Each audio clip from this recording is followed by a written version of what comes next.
അസ്സലാമു അലൈക്കും വറഹ്മത്തുള്ളാഹി വബറകാതുഹു. പ്രിയമുള്ള സഹോദരന്മാരെ, നമ്മളിവിടെ ദഅവത്ത് രീതിശാസ്ത്രം എന്ന ഒരു വിഷയത്തെ അധികരിച്ചിട്ടാണ് സംസാരിക്കാൻ ആവശ്യപ്പെട്ടിട്ടുള്ളത്. ഇനി അതിൻ്റെ രീതിശാസ്ത്രം എന്താണ് എന്നുള്ളതാണ് നമ്മുടെ ചർച്ചാ വിഷയം. നമ്മൾ ഈ പറഞ്ഞതുപോലെ ഖുർആന് നിരന്തരം ഓതുന്നവരാണ്. എല്ലാ അമ്പിയാക്കന്മാർക്കും അള്ളാഹു മുഅ്ജിസത്ത് നൽകിയിട്ടുണ്ട്. നമ്മളെപ്പോഴും പറയുന്നത് പോലെ മൂസാ നബീൻ്റെ മുഅ്ജിസത്ത് എന്താണെന്ന് ചോദിച്ചാൽ, ഈ സരസ്സിൽ ഒരു 7 വയസ്സുള്ളൊരു കുട്ടി ഉണ്ടെങ്കിൽ ആ കുട്ടി എഴുന്നേറ്റ് നിന്ന് അത് വടി നിലത്തിട്ട പാമ്പാകലാണ്. കക്ഷത്ത് കൈവച്ചിങ്ങ് പുറത്തെടുത്താൽ അതിങ്ങനെ പ്രകാശിക്കലാണ് എന്നാ കുട്ടി പറയും. വീണ്ടും നമ്മൾ ആ കുട്ടിയോട് ഈസാ നബി അലൈഹി ഇസ്ലാമിൻ്റെ മുഅ്ജിസത്ത് എന്താണെന്ന് ചോദിച്ചാൽ ആ കുട്ടി ആവേശത്തോടു കൂടിയിട്ട് കുറേ കാര്യങ്ങൾ പറഞ്ഞു തരും. കാഴ്ചയില്ലാത്തവർക്ക് അള്ളാഹുവിൻ്റെ അനുമതിയോടുകൂടി കാഴ്ച തിരിച്ചു നൽകുക, കുഷ്ഠരോഗികളുടെ അസുഖം മാറ്റുക, അതുപോലെ മരിച്ചവരെ ജീവിപ്പിക്കുക, കളിമണ്ണ് കൊണ്ട് പറവകളെ ഉണ്ടാക്കി അതിൽ ഊതേണ്ട താമസം, അത് പറന്നു പോവുക. ആ കുട്ടിനോട് ആ ആയത്ത് ഓതാൻ വേണ്ടി പറഞ്ഞ ആ കുട്ടി ഓതിത്തരും ചെയ്യും. നബി സല്ലല്ലാഹു അലൈഹി വസല്ലമ തങ്ങളുടെ മുഅ്ജിസത്ത് എന്താണെന്ന് ചോദിച്ചാൽ ആ കുട്ടി ഉടനെ പറയും അത് ഖുർആനാണ് എന്ന്. അതുകൊണ്ട് ഇമാം ഷഅറാബിനെ തന്നെ ഉദ്ധരിച്ചാൽ അദ്ദേഹം പറയും, എല്ലാ അമ്പിയാക്കന്മാർക്കും അള്ളാഹു മൻഹജിന് പുറമെ ആണ് അവർക്ക് മുഅ്ജിസത്ത് നൽകിയിട്ടുള്ളത്. അപ്പോൾ മൂസാ നബി അലൈഹി ഇസ്ലാമിൻ്റെ മൻഹജ് തൗറാത്തും മുഅ്ജിസത്ത് തൗറാത്തിന് പുറത്തുമാണ്. ഈസാ നബി അലൈഹി ഇസ്ലാമിൻ്റെ മൻഹജായ ഇഞ്ചീലും ആ ഇഞ്ചീലിന് പുറത്താണ് ആർക്ക് മുഅ്ജിസത്ത് നൽകിയിട്ടുള്ളത്? ഈസാ നബി അലൈഹി ഇസ്ലാമിന്. എന്നാൽ പരിശുദ്ധ റസൂലിന് ആ നഫ്സുൽ മൻഹജിനെ തന്നെ മുഅ്ജിസത്താക്കി അള്ളാഹു നൽകി. അതുകൊണ്ട് അബ്ദുൽ കരീം സൈദാന് അദ്ദേഹത്തിൻ്റെ ഉസൂൽ ദഅവയിൽ അദ്ദേഹം മുഹമ്മദിയ ഉമ്മത്തിനെ അള്ളാഹു ശ്രേഷ്ഠമാക്കിയത് ഈ മുഅ്ജിസത്ത് കൊണ്ടാണ് എന്ന് അദ്ദേഹം മനോഹരമായിട്ട് വ്യാഖ്യാനിച്ചു പോകുന്നുണ്ട്. ഈസാ നബി അലൈഹി ഇസ്ലാമിന് നൽകിയ മുഅ്ജിസത്തിനെ കൂടെയുള്ള അപ്പോസ്തലന്മാർക്ക് ഉപയോഗിക്കാൻ അള്ളാഹു അവസരം നൽകിയിട്ടില്ല. ഈസാ നബി അലൈഹി ഇസ്ലാമിന് നൽകിയ മുഅ്ജിസത്തിനെ കൂടെയുള്ള പ്രവാചകനായ നബിയായ ഹാറൂൻ നബിക്ക് ഉപയോഗിക്കാൻ അള്ളാഹു അവസരം നൽകിയിട്ടില്ല. മുഹമ്മദ് റസൂലുള്ളാഹിക്ക് നൽകിയ മുഅ്ജിസത്തിനെ, ആ മൻഹജിനെ സമയാസമയം ഉപയോഗിക്കാൻ റസൂലുള്ളാഹിൻ്റെ കൂടെ കൂടിയ എല്ലാവർക്കും അവസരം നൽകി എന്നുള്ളതാണ് ഈ ഉമ്മത്തിൻ്റെ പ്രത്യേകത. വഹയിനെ കൈകാര്യം ചെയ്യാൻ, അതിനെ ഉപയോഗിക്കാൻ, ഏത് ഇടങ്ങളിലും ഏത് ചിന്തകൾക്ക് മുമ്പിലും ഏത് പ്രശ്നങ്ങൾക്ക് മുമ്പിലും അതിനെ അവതരിപ്പിക്കാനുള്ള, ഉപയോഗിക്കാനുള്ള, പ്രയോഗവൽക്കരിക്കാനുള്ള അവസരം ഓരോ പ്രപഞ്ചനാഥന് കീഴ്പ്പെട്ട വ്യക്തിക്കും നൽകി എന്നുള്ളതാണ് ഈ ഉമ്മത്തിൻ്റെ ഏറ്റവും വലിയ ഫദ്ല് എന്ന് പറയുന്നത്, പ്രത്യേകത എന്ന് പറയുന്നത്. ഇപ്പം ഖുർആന് മുഅ്ജിസത്താണ് എന്ന് പറഞ്ഞാൽ പിന്നെ നമ്മൾ അതിൽ നിന്ന് പിന്തിരിഞ്ഞു പോകാൻ പാടില്ല. മുഅ്ജിസത്ത് എന്തിനാണ് ഉപയോഗിക്കേണ്ടത് എന്ന് നമുക്കെല്ലാവർക്കും അറിയാം. എന്തിനാണ് പ്രവാചകന്മാർ ഉപയോഗിച്ചത് എന്ന് നമുക്കറിയാം. പുതിയ കാലത്തും ഈ മുഅ്ജിസത്ത് അത് പ്രസക്തമാണോ, അത് പ്രയോഗിക്കേണ്ടതുണ്ടോ, എങ്കിൽ എങ്ങനെയാണത് പ്രയോഗിക്കേണ്ടത്, ഏത് വിധേനയാണ് അത് ഉപയോഗിക്കേണ്ടത്, ഇത് നമ്മൾ സ്വയം പഠിക്കണം. നേരത്തെ ഇവിടെ ആമുഖ പ്രഭാഷണം നടത്തിയപ്പോൾ നബി സല്ലല്ലാഹു അലൈഹി വസല്ലമ തങ്ങൾ അയ്യുൽ ഇസ്ലാമി അഫ്ളലു യാ റസൂലല്ലാഹ് എന്ന് പറയുമ്പോൾ നബി സല്ലല്ലാഹു അലൈഹി വസല്ലമ തങ്ങൾ പല സമയങ്ങളിൽ പലയിടങ്ങളിൽ നിന്ന് വന്ന ആളുകൾ ചോദിക്കുന്ന ഒരേ രീതിയിലുള്ള ചോദ്യത്തിന് വ്യത്യസ്ത രൂപത്തിൽ മറുപടി കൊടുത്തതായിട്ട് നമുക്ക് കാണാൻ പറ്റും. ചില ആളുകളോട് പറയും അന്തുതിമത്വ ആമ എന്ന് പറയും, കാരണം മഹാപിഷ്കനിക്കാരം, ആർക്കും ഒന്നും കൊടുക്കൂല. അപ്പോൾ ഓൻ്റെ ആ ജീവിത ശൈലിയെയും ഓൻ്റെ മനഃശാസ്ത്രത്തെയും തിരിച്ചറിഞ്ഞുകൊണ്ട് റസൂലുള്ള ഓനോട് പറയും ഇജ്ജ് ഭക്ഷണം കൊടുത്തോന്ന് പറയും. ചില ആളുകളോട് ബിറുൽ വാലിദൈ എന്ന് പറഞ്ഞിട്ടുണ്ട് റസൂലുള്ള. കാരണം വലിയ വർത്താനെല്ലാം പറയും, മാതാപിതാക്കളോടുള്ള ബന്ധം വളരെ മോശക്കാരം. അപ്പോൾ അവൻ്റെ ഇസ്ലാം എന്ന് പറയുന്നത് അതുകൂടി ശരിപ്പെടുത്തലാണ്. വേറെ ആള് വന്നിട്ട് അയ്യുൽ ഇസ്ലാമി അഫ്ദുൽ യാ റസൂലല്ലാഹ് അൽ ജിഹാദു ഫീ സബീലില്ലാഹ് എന്ന് പറയും. കാരണം വലിയ വർത്താനെല്ലാം പറയും, അങ്ങോട്ടടുക്കുമ്പോൾ പിന്തിരിഞ്ഞു പോകും ചെയ്യും. അപ്പോൾ വ്യക്തികളെ പരിഗണിച്ച്, വ്യക്തിയുടെ ചുറ്റുപാടുകളെ പരിഗണിച്ചുകൊണ്ടുള്ള അവതരണമാണ് നബി സല്ലല്ലാഹു അലൈഹി വസല്ലം തങ്ങൾ നടത്തിയിരുന്നത്. നമ്മളിന്ന് ഈ വിഷയങ്ങളെ കൈകാര്യം ചെയ്യുന്നത് ഒരൊറ്റ ഒന്നുകൊണ്ടാണ്, അതുകൊണ്ട് ആർക്കും തിരിയുന്നില്ല. അപ്പം ഇവിടെ ഈ ഇരിക്കുന്ന ആളുകളുടെ ചിന്തയിൽ വ്യത്യസ്തങ്ങളായ ചോദ്യങ്ങളും ആശങ്കകളും എല്ലാം നിൽക്കുന്നുണ്ട്. അതിന് നമ്മൾ പലപ്പോഴും അഡ്രസ്സ് ചെയ്യുന്നില്ല. നമ്മളെ ചിന്തയിൽ തോന്നിയത് ഇങ്ങനെ പറഞ്ഞു പോവുകയാണ്. ചിലവരിൽ ഈ പറയുന്ന കാര്യങ്ങളിലും ചിലവരുടെ ചിന്തയിലും അവരുടെ വായനയിലും അറിവിലും നിലനിൽക്കുന്നുണ്ടാവും. പക്ഷെ എന്നാലും നമ്മളിതിങ്ങനെ ചർവണം ഇങ്ങനെ ചെയ്തു പോവുകയാണ്. അതിൽ നമുക്ക് അറിയുന്നതാണ്, അതിൽ നമ്മൾ വായിച്ചതാണ്, പഠിച്ചതാണ് എന്ന രൂപത്തിൽ നമ്മൾ ഇതിനെ കേൾക്കുകയും എന്തോ ഒരു കൂട്ടായ്മയിൽ പങ്കെടുത്തു, അതിൽ നമ്മൾ ഇങ്ങനെ ആശ്വാസം കൊണ്ട് നമ്മളെന്താക്കും, ഇറങ്ങിപ്പോകും. അതിനപ്പുറം നമുക്ക് നമ്മുടെ ഉള്ളിൽ കുറേ ചോദ്യങ്ങളുണ്ട്. ഇപ്പം നേരത്തെ ഒരു സുഹൃത്ത് എഴുന്നേറ്റെന്ന് ചോദിച്ചല്ലോ, അതുപോലെ നമ്മുടെ കുറേ സംശയങ്ങളുണ്ട്, ചോദ്യങ്ങളുണ്ട്. ഇതിൽ എങ്ങനെയാണ് ചെയ്യേണ്ടത്? നമ്മൾ ഇന്നും ചർച്ച ചെയ്യാൻ കേട്ടോ, എങ്ങനെയാണ് ചർച്ച ചെയ്യേണ്ടതെന്ന്. എൻ്റെ ഒരു സുഹൃത്ത് എപ്പോഴും പറയും, വൈകുന്നേരമായി, ഇനി അധികം സമയമല്ലാണ്, പ്രഭാതം കഴിഞ്ഞു, അതുപോലെ തന്നെ മധ്യാഹ്നം കഴിഞ്ഞു, സായാഹ്നത്തിലാണിപ്പോൾ ജീവിതം ഓടിക്കൊണ്ടിരിക്കുന്നു, കുറച്ചും കൂടി ഉള്ളൂ, എല്ലാം കഴിയാറായി. നമ്മൾ ഈ ഇരിക്കുന്ന എല്ലാവർക്കും ഏകദേശം 40 അല്ലേ, കുറഞ്ഞ ആളുകൾക്ക് മാത്രമേ, കുറച്ച് ആൾക്കാർക്ക് മാത്രമേ ഉള്ളൂ, ബാക്കിയെല്ലാം കഴിഞ്ഞു. നമ്മൾ വൈകുന്നേരത്തിലാണ്, എനിക്കിപ്പോൾ 49 വയസ്സായി. വൈകുന്നേര സമയത്താണ് ഇപ്പോൾ ഉള്ളത്, കുറച്ചും കൂടി ഉള്ളൂ. ഇപ്പോഴും നമ്മൾ വീണ്ടും ചർച്ച ചെയ്യുകയാണ്, രീതിശാസ്ത്രം ചർച്ച ചെയ്യുകയാണ്. ഇതിനൊന്നും ആവശ്യമൊന്നുമില്ല. എന്നാലും നമ്മൾ വളരെ പാവപ്പെട്ട ആൾക്കാരായതുകൊണ്ട് ഒരു ഉണർത്തലായി അല്ലേ, ഒരു നിരന്തരമുള്ള നസീഹത്തായി ഇത് നമ്മൾ കാണുക. ഏതായാലും നമ്മൾ പല പ്രവർത്തനത്തിൽ ഏർപ്പെടുന്നുണ്ട്. എന്നാൽ മനുഷ്യർ എന്നുള്ള നിലക്ക് ചുറ്റുപാടിലുള്ള അള്ളാഹുവിൻ്റെ സൃഷ്ടികളെ, അള്ളാഹു ആദരിച്ച മുഴുവൻ മനുഷ്യരെയും ഏറ്റവും നല്ല കണ്ണുകൊണ്ട് കാണുകയും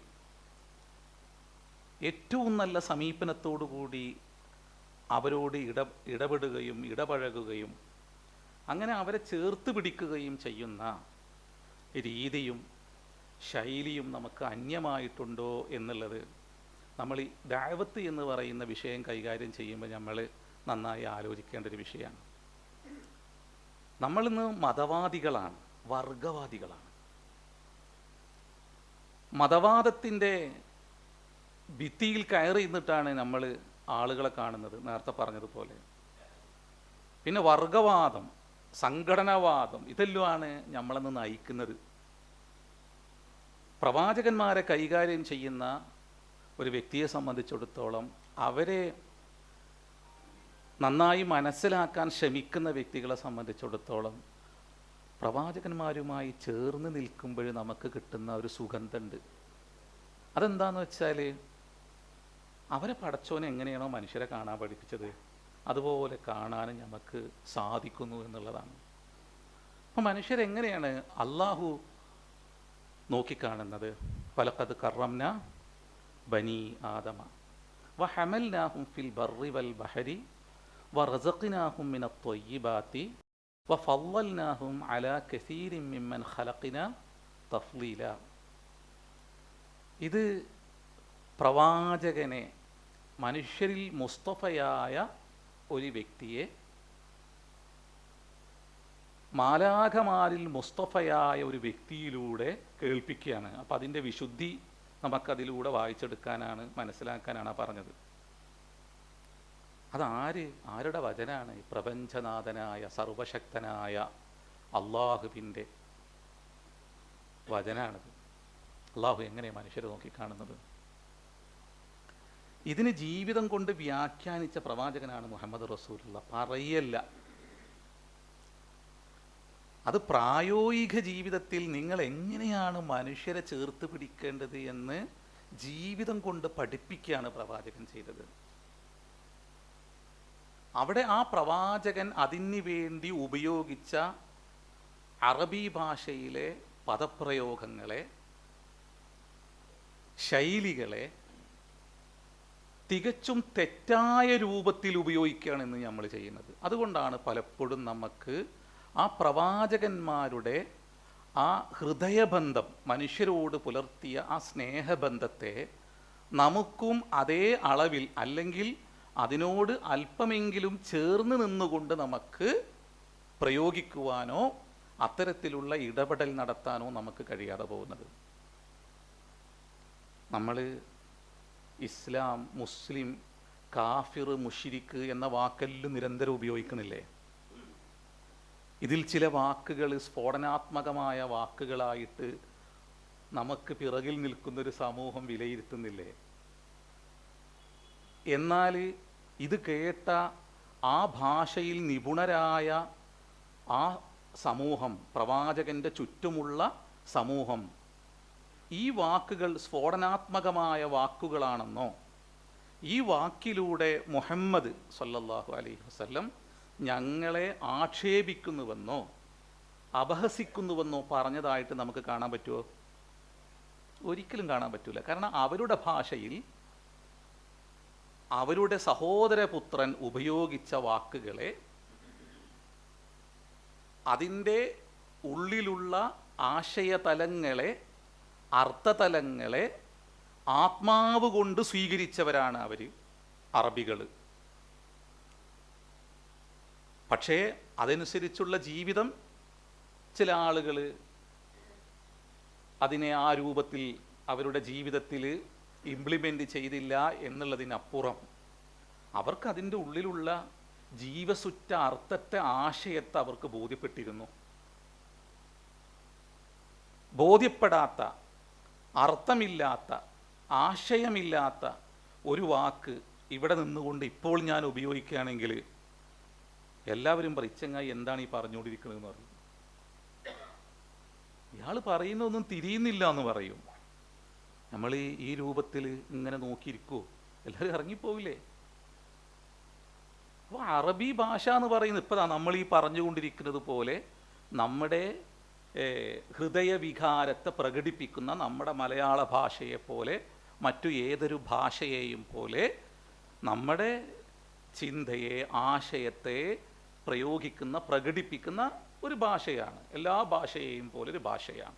അതുകൊണ്ട് എല്ലാ ഭാഷകളും അള്ളാഹുവിൻ്റെ മഹാദൃഷ്ടാന്താണ്. വമിൻ ആയാതിഹി ഖൽഖുസ് സമാവാതി വൽ അർളി വഖ്തിലാഫു അൽസിനതികും വ അൽവാനിക്കും ഇന്ന ഫീ ദാലിക ലആയാതിൽ ലിൽ ആലിമീൻ. അള്ളാഹിൻ്റെ ദൃഷ്ടാന്തത്തിൽപ്പെട്ടതാണ് ആകാശഭൂമികളുടെ സൃഷ്ടിപ്പും നിങ്ങളുടെ ഭാഷയിലും നിറത്തിലുമുള്ള വൈജാത്യങ്ങളും. ഇതിൽ അഗാധജ്ഞാനികൾക്ക് ദൃഷ്ടാന്തമുണ്ട്, നല്ല അറിവുള്ളവർക്ക് ദൃഷ്ടാന്തമുണ്ട്. എന്താണ് ആയാത്തുല്ലിൽ ആലിമീൻ എന്താണ് പറഞ്ഞത്? എന്തുകൊണ്ടാണ് അങ്ങനെ പറഞ്ഞത്? മനുഷ്യന് ഒന്നേ പറയുന്നുള്ളൂ എന്നുള്ളത് കൊണ്ടാണ്. ഒരേ ആശയത്തെയാണ് മനുഷ്യൻ പ്രകടിപ്പിക്കുന്നത്, പക്ഷേ അത് വ്യത്യസ്ത ശബ്ദങ്ങളിലാണ്. ഈ ശബ്ദങ്ങളുടെ വ്യതിയാനങ്ങളെയാണ് നമ്മൾ വ്യത്യസ്ത ഭാഷകൾ എന്ന് പറയുന്നത്. ഇപ്പോൾ ഒരാൾ പറയാണ്, നിങ്ങൾ ഈ പറഞ്ഞതൊന്ന് അറബിയിലായിട്ട് പറയൂ എന്ന് പറഞ്ഞാൽ അവിടെ ഇരിക്കുന്നൊരു അറബി ഉണ്ട്, അയാൾക്ക് തിരിയുന്നില്ല എന്ന് പറഞ്ഞാൽ ഈ പറഞ്ഞതിനെ തന്നെ നമ്മൾ ശബ്ദം മാറ്റും. വേറൊരാൾ പറയാണ്, ഒരു ഇംഗ്ലീഷ് മാത്രം അറിയുന്ന ഒരാളുണ്ട്, ഈ പറഞ്ഞതൊന്ന് അയാൾക്ക് പറഞ്ഞു കൊടുക്കുമെന്ന് പറഞ്ഞാൽ നമ്മൾ ശബ്ദം മാറ്റും. അപ്പോൾ ആ ശബ്ദത്തെ ഇംഗ്ലീഷ് ലാംഗ്വേജ് എന്ന് പറയും.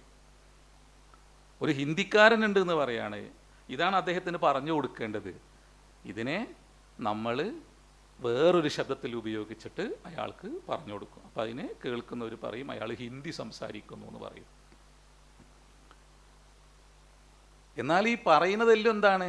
ഒരേ ആശയാണ്. ഉദാഹരണമായിട്ട് ഇപ്പോൾ ഒരു മലയാളി പറയുന്നു ഞാൻ പോകുന്നു,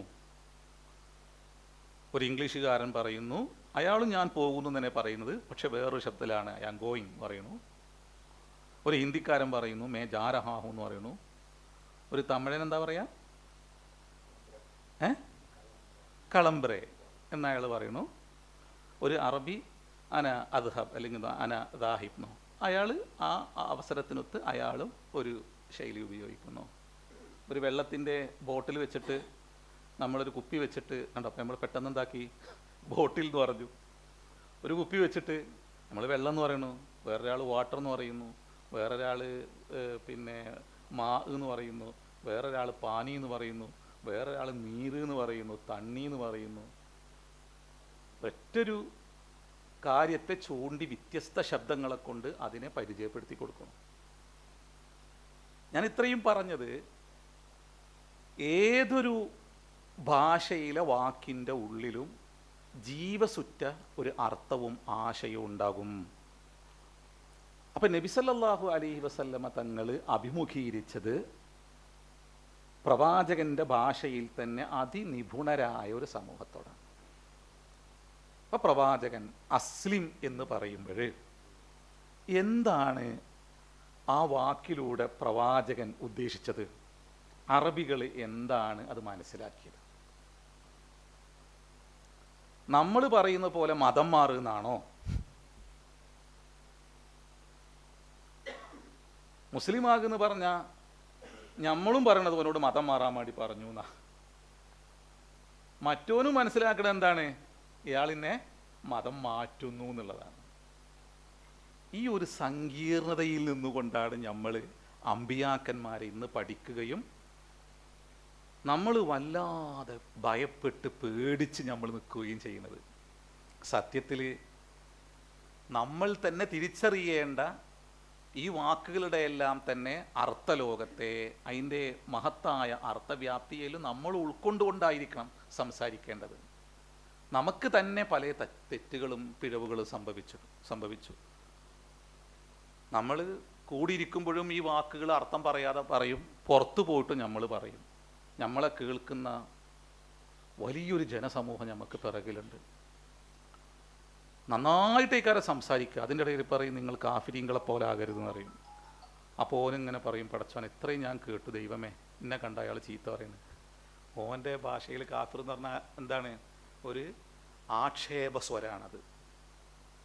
നമ്മളും മറ്റുള്ളവൻ്റെ ചിന്തയെയോ അവൻ്റെ വായനയുടെ വൈകല്യത്തെയോ അവൻ്റെ ബോധ്യത്തിൻ്റെ വൈകല്യത്തെയോ തിരിച്ചറിയാതെ നമ്മൾ നമ്മുടെ പൊതു ഇടങ്ങളിൽ നിരന്തരം ഇത്തരം വാക്കുകൾ പ്രയോഗിച്ചത് കൊണ്ടുണ്ടായി തീർന്ന അപകടമുണ്ട്. അതുകൊണ്ട് പ്രവാചകന്മാരെ ജീവിതത്തിൽ പ്രയോഗവൽക്കരിക്കാൻ ആഗ്രഹിക്കുന്നവർ ആദ്യമായിട്ട് തിരിച്ചറിയേണ്ട ഖുർആൻ്റെ ഒരു ആയത്ത് എന്താണെന്ന് വെച്ചാൽ സൂറത്ത് ഇബ്രാഹീമിലൊരു ആയത്താണ്. വമാ അർസൽനാ മിർ റസൂലിൻ ഇല്ലാ ബിലിസാനി ഖൗമിഹി ലിയുബയ്യിന ലഹും.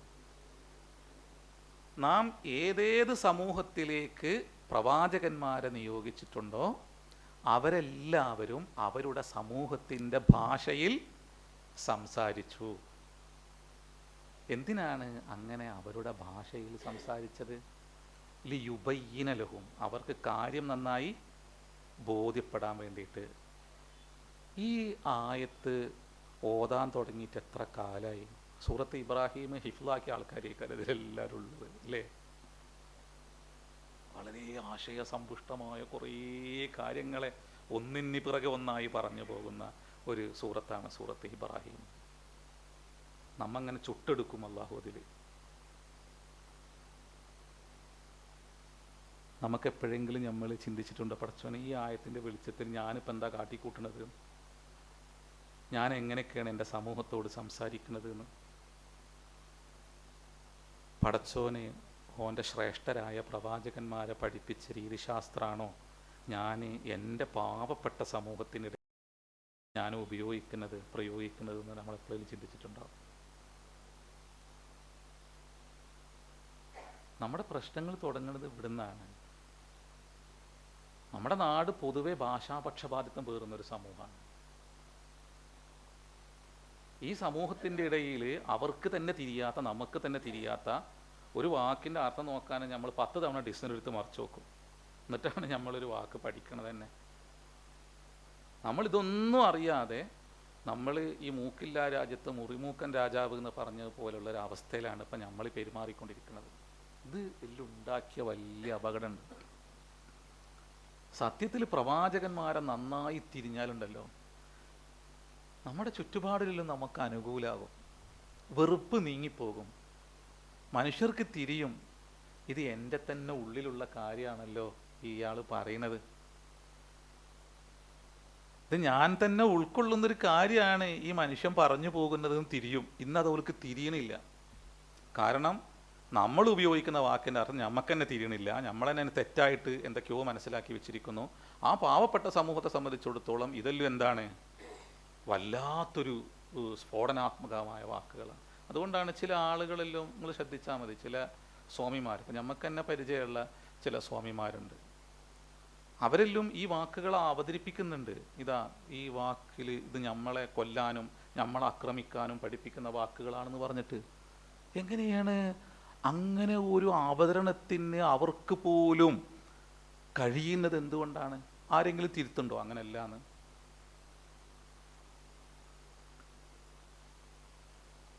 അതുകൊണ്ട് നമ്മൾ പ്രവാചകന്മാരെ പഠിക്കുമ്പോൾ നമ്മൾ നന്നായി മനസ്സിലാക്കേണ്ട കുറേ കാര്യങ്ങളുണ്ട്. ഇപ്പം ഈസാ നബി അലൈഹി സ്വലാം ഏത് ഭാഷയിൽ വന്ന പ്രവാചകനാണ്? അറാമിക് ഭാഷയിൽ വന്ന പ്രവാചകനാണ്. മൂസാ നബിയോ ഹിബ്രു ഭാഷയിൽ വന്ന പ്രവാചകനാണ്. മുഹമ്മദ് റസൂലുള്ള അറബിയിൽ വന്ന പ്രവാചകനാണ്. ഇവരെല്ലാം പറഞ്ഞത് ഒന്ന് തന്നെയാണ്. അപ്പം ഈസാ നബി അലൈഹി സ്വലാമിനെ അള്ളാഹു എടുത്തുദ്ധരിക്കും. വൈദ് ഖാല ഈസ ഇബ്നു മറിയം ലിൽ ഹവാരിയീന എന്ന് പറഞ്ഞിട്ട് എന്നിട്ട് ഈസാ നബി അങ്ങ് പെട്ടെന്ന് സംസാരിക്കുകയാണ്.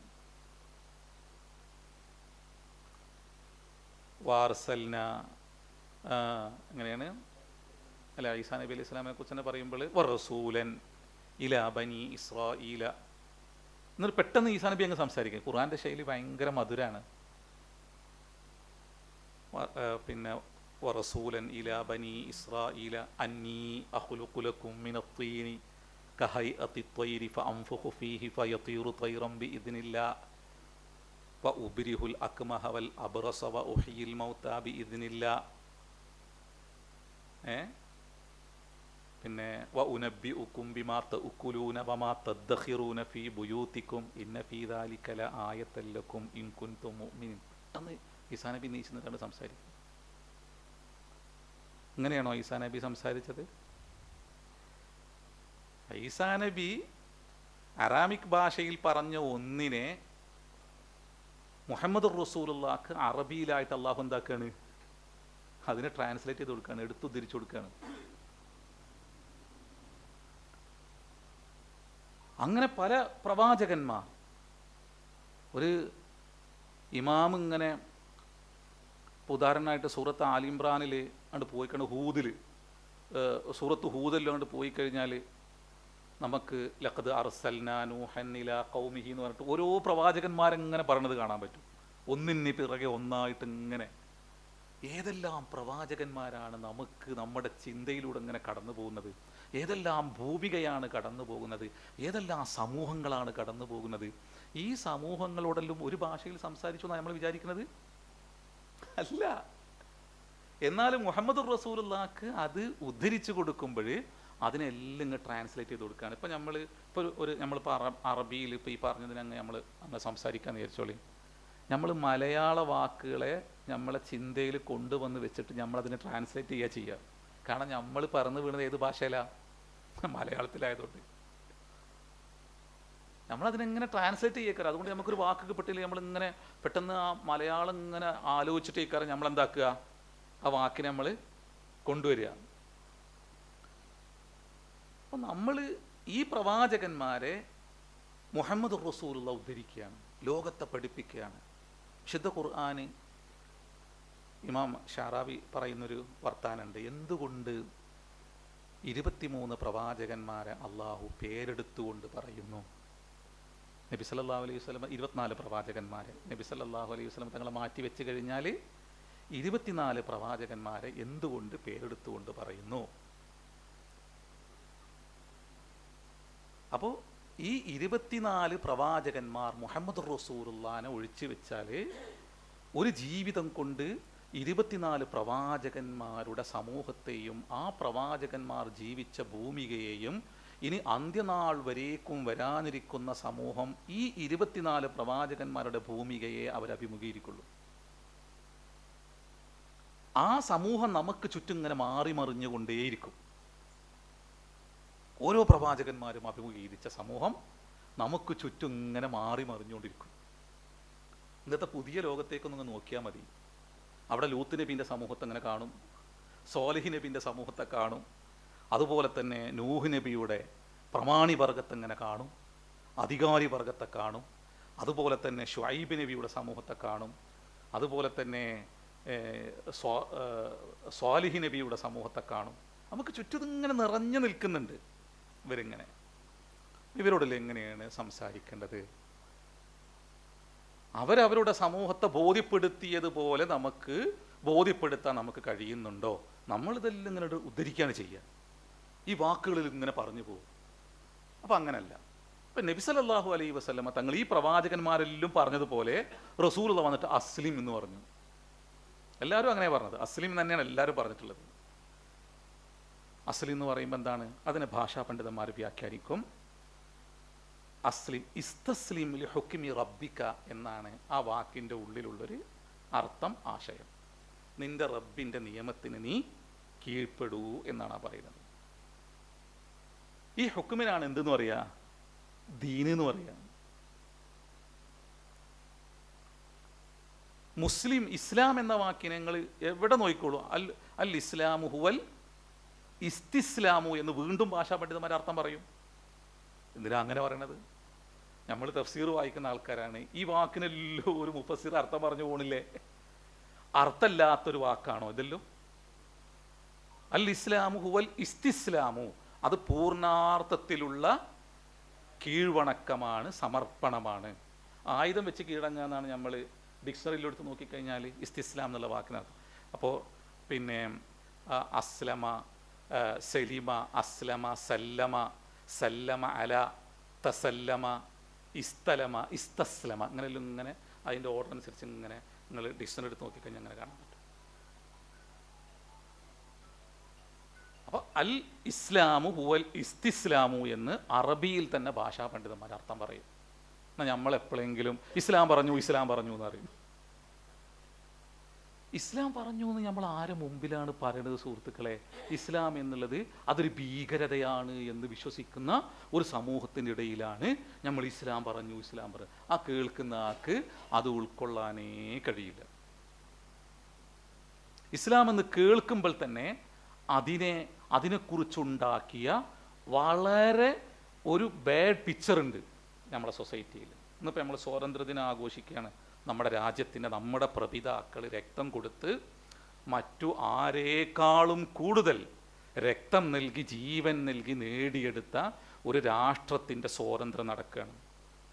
സ്വാതന്ത്ര്യ ദിനം ആഘോഷിക്കുകയാണ് നമ്മൾ. ഒരു രാഷ്ട്രത്തിൻ്റെ സ്വാതന്ത്ര്യത്തിന് വേണ്ടി നമ്മൾക്ക് ഊർജം നൽകിയതാരാണ്? പരിശുദ്ധ റസൂലാണ്. അപ്പോൾ ഒരു നാടിനെ നോക്കിക്കൊണ്ട് നീ എൻ്റെ പ്രിയപ്പെട്ട നാടാണെന്ന് പറഞ്ഞ് പിറന്നു വീണ നാടിനോട് തൻ്റെ ഹൃദയവികാരത്തെ രേഖപ്പെടുത്തി കടന്നുപോയ പ്രവാചകനെ പഠിക്കുന്ന, ആ പ്രവാചകനോട് ചേർന്ന് നിൽക്കുന്ന ഏതൊരു മനുഷ്യൻ ഏത് നാട്ടിൽ ജീവിക്കുന്നുവോ ആ നാടിനോട് അവന് അതിരറ്റ സ്നേഹവും ആദരവും ഉണ്ടാവും. അവനക്ക് ആ നാടിനോട് കൂറുണ്ടാവും. അതുകൊണ്ട് തന്നെ അവൻ്റെ സ്വാതന്ത്ര്യത്തെ, അവൻ്റെ ഭൗതിക സമ്പാദ്യങ്ങളെ കൊള്ളയടിക്കുന്നവനോട് അവൻ സ്വീകരിക്കുന്നൊരു സമീപനം ഉണ്ടാവും.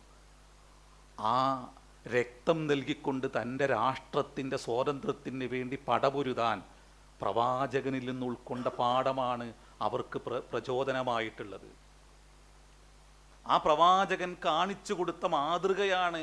അവരെ ഇറങ്ങി പുറപ്പെട്ട് മക്കളെ മറന്ന്, ഭാര്യയെ മറന്ന്, കുടുംബത്തെ മറന്ന്, സമ്പത്തിനെ മറന്ന്, തൻ്റെ രക്തം നൽകി തൻ്റെ പിറന്നു വീണ മണ്ണിന് പോരാടുവാൻ അവന് ഊർജം നൽകിയത് അതാണ്. ഇന്ന് നമ്മളെ ചോദ്യം ചെയ്യാണ്. നമ്മൾ രക്തം കൊടുത്ത് ഒരു പങ്കുമില്ലാത്തവരോടൊപ്പം ചേർന്ന് നിന്നിട്ട് ഇവര് ദേശദ്രോഹികളാണെന്ന് പറയുന്ന പുതിയ കാലത്താണ് നമ്മൾ ജീവിക്കുന്നത്. ഞാൻ പറഞ്ഞു വരുന്നത്, അന്ന് നമ്മളെ ഭീകരവാദികളാക്കിയ, തീവ്രവാദികളാക്കിയ അതേ വലതുപക്ഷ ക്രൈസ്തവ ലോകം തന്നെയാണ് ഇന്നും ലോകത്ത് മറ്റുള്ളവരെ അടിമകളാക്കി അവരുടെ ഭൗതിക സമ്പത്ത് കൊള്ളയടിച്ച് കൊണ്ടുപോകുന്നത്. നമ്മൾ ആരിൽ നിന്നാണ് സ്വാതന്ത്ര്യം വാങ്ങിയത്? ആരിൽ നിന്നാണ്? അവർ ഇന്നും ലോകത്തെ അടക്കി ഭരിക്കുകയാണ്. ഇന്നും അവർ ലോകത്തെ ഒരു സമൂഹത്തിൻ്റെ ഭൗതിക സമ്പാദ്യങ്ങളെ കൊള്ളയടിക്കാൻ അവരെ തീവ്രവാദികളും ഭീകരവാദികളുമാക്കിയ ഒരു ലോകത്താണ് നമ്മൾ ജീവിക്കുന്നത്. ജിഹാദി എന്ന വാക്കിന് ഭീകരത എന്ന അർത്ഥം നൽകിയത് അറബികളല്ല, അത് അനർബികളായ ഈ വലതുപക്ഷ ക്രൈസ്തവ ലോബിയാണ് ജിഹാദി എന്ന വാക്കിനെ ഭീകരവൽക്കരിച്ചത്. എന്നാൽ അതേ അറബികളായ ക്രൈസ്തവർ, 30 മില്യൺ വരുന്ന അറബികൾ അറബ് നാടുകളിൽ ജീവിക്കുന്നുണ്ട്. അവരുടെ നിത്യജീവിതത്തിലെ ഏറ്റവും സമ്പുഷ്ടമായ, അവരുടെ ജീവിതത്തെ ഉദ്ദീപിപ്പിക്കുന്ന, അവരുടെ ചിന്തക്ക് വെള്ളവും വെളിച്ചവും നൽകുന്ന ജീവസുറ്റ വാക്കാണ് ജിഹാദി എന്ന വാക്ക്. അവർ പറയില്ല അത് തീവ്രവാദത്തിൻ്റെ അടയാളമാണ്. പറയോ? ഒരു അറബിയായ ഒരു ക്രൈസ്തവൻ പറയോ? പറയില്ല. അതിനെ തീവ്രവൽക്കരിച്ചത്, ഭീകരവാദത്തിൻ്റെ അടയാളമാക്കിയത് ഈ വലതുപക്ഷ യൂറോപ്യൻ ക്രൈസ്തവ ഭീകരവാദികളാണ്. അവരെന്താക്കിയത്? ആ വാക്കിനെ ഭീകരവൽക്കരിച്ചത്. എന്നിട്ട് നിരപരാധികളായ മനുഷ്യരുടെ നെഞ്ചത്ത് കയറി ചെന്ന് അവരുടെ നെഞ്ചിലേക്ക് തോക്കുകൊണ്ട് വെടിയുണ്ടകൾ ഉതിർത്ത് അവരുടെ മക്കൾക്ക് മുകളിൽ ബോംബിട്ട് 10,000-കണക്കിന് മനുഷ്യരെ അവർ കൊന്നു. ഇന്നും അത് നടന്നുകൊണ്ടിരിക്കുക. അവരിൽ നിന്നാണ് ഇന്ന് നമ്മൾ സ്വാതന്ത്ര്യമാകിയത്. ലോകത്തിന് സ്വാതന്ത്ര്യം കിട്ടിക്കണമെന്നുള്ളതിൽ സംശയമാണ്. ഇന്നും അവരാണ് ജിഹാദ് എന്ന വാക്കിന് അർത്ഥം നൽകിയത്. ഞാൻ ഈയിടെ ഒരു അച്ഛൻ പറയുന്നത് കേട്ടു. അയാൾ സിറിയയിൽ പോയത്രേ. സിറിയയിൽ തന്നെ തോന്നുന്നുണ്ട്, നിങ്ങൾ നോക്കണം അയാൾ ഏത് അറബ് നാട്ടിലാണ് പോയി എന്നുള്ളത് നിങ്ങൾ നോക്കണം. അപ്പോൾ അയാൾ അവിടെ ചെന്നിട്ട് പ്രസംഗിക്കുകയാണ് ഇംഗ്ലീഷിൽ. അപ്പോൾ അവിടുത്തെ ഫാദർ അറബിയിൽ ട്രാൻസ്ലേറ്റ് ചെയ്ത് കൊടുക്കുകയാണ്. അപ്പോൾ ഇയാൾ ഇംഗ്ലീഷിൽ പ്രൈസ് ദ ഗോഡ് എന്ന് പറയുകയാണ്. അപ്പോൾ ഇയാൾ അൽഹംദുലില്ലാ എന്ന് പറയും. അൽഹംദുലില്ല. അപ്പോൾ ഇയാൾ എന്താ നിങ്ങൾ പറഞ്ഞത്? അപ്പോൾ നോക്കണം നിങ്ങൾ, ഭാഷാപരമായ അറിവില്ലായ്മ. എന്താ അയാൾ പറയുന്നുണ്ട്? സുഹൃത്തുക്കളെ, നമ്മൾ പറഞ്ഞ പോലെ ഒന്നുമില്ല, ഇത് അറബിയിൽ ഇങ്ങനെയാണ് പറയാതെ അയാൾ പറയുന്നുണ്ട്. അയാൾ ഇത് പ്രഭാഷണത്തിൽ ചിരിച്ചു ചോദിക്കുകയാണ്. അപ്പോൾ ഓല ആരാ അൽഹംദുലില്ലാ മുസ്ലിങ്ങളുടെ എന്തോ ഒരു സാധനമാണെന്ന് അവർ മനസ്സിലാക്കിയിട്ടുള്ളത്. ഒരു അറിവിൻ്റെ നോക്ക് നിങ്ങൾ, ലോകം എത്ര അടുത്താണുള്ളത് അല്ലേ? നമ്മളിപ്പോൾ 4 മണിക്കൂർ കൊണ്ട് ഇവിടെ എവിടെത്താം? Arab GCC നാടുകളിലെത്താം. ഭാഷാപരമായി എടുക്കാൻ, സാംസ്കാരികമായിട്ട് മനസ്സിലാക്കാൻ ഇത്രയും പ്രബുദ്ധരാണെന്ന് പറയുന്നൊരു സമൂഹത്തിന് പോലും ഇത് തിരിഞ്ഞിട്ടില്ല. അവരെ കുറ്റം പറയണ്ട കേട്ടോ, നമ്മളാണ് ഇതിന് കാരണക്കാരെന്ന് ഒന്നാമതായിട്ട് നമ്മൾ മനസ്സിലാക്കുക. നമ്മളാണ് ഇതിന് കാരണക്കാർ. നമ്മൾ ഒരു ഉസൂൽ അനുസരിച്ചിട്ടല്ല നമ്മൾ സംസാരിച്ചു തന്നവരെ. അള്ളാഹു അമ്പിയാക്കന്മാരെ പഠിപ്പിക്കുന്ന ഒരു ഉസൂലുണ്ട്. ആ ചങ്ങായിക്ക് പ്രൈസ് ദ ഗോഡ് എന്ന് പറഞ്ഞാൽ അൽഹംദുലില്ലാ എന്നാണ് എന്നുള്ളത് അയാൾക്ക് ഇവിടുന്ന് സിറിയയിലേക്ക് പോകേണ്ടി വന്നു, അവിടുത്തെ ഒരു ചർച്ചിൽ പോയി ഇരിക്കേണ്ടി വന്നു. ഞാൻ പറഞ്ഞത് നിങ്ങൾക്ക് തിരിയുണ്ടോ? നമ്മൾ ഈ അറബി വാക്കുകൾ ഇങ്ങനെ പറയാണ്.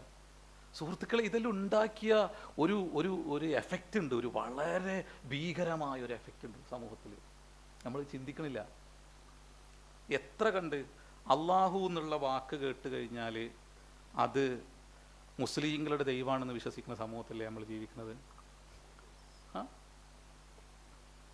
ഞാനിവിടെ ഈ താമരശ്ശേരി എന്നിട്ട് വന്നിട്ട് ഉള്ളൊരു സ്ഥലത്ത് ഒരു കുടുംബം, പിന്നെ ഒരു അറബി പേരുള്ള കുടുംബം, അവർ ഞങ്ങൾ മുസ്ലിങ്ങളാണെന്ന് മുമ്പ് പറയുകയും പിന്നീട് ക്രൈസ്തവരായിട്ട് മാറുകയും ചെയ്ത ഒരു കുടുംബം.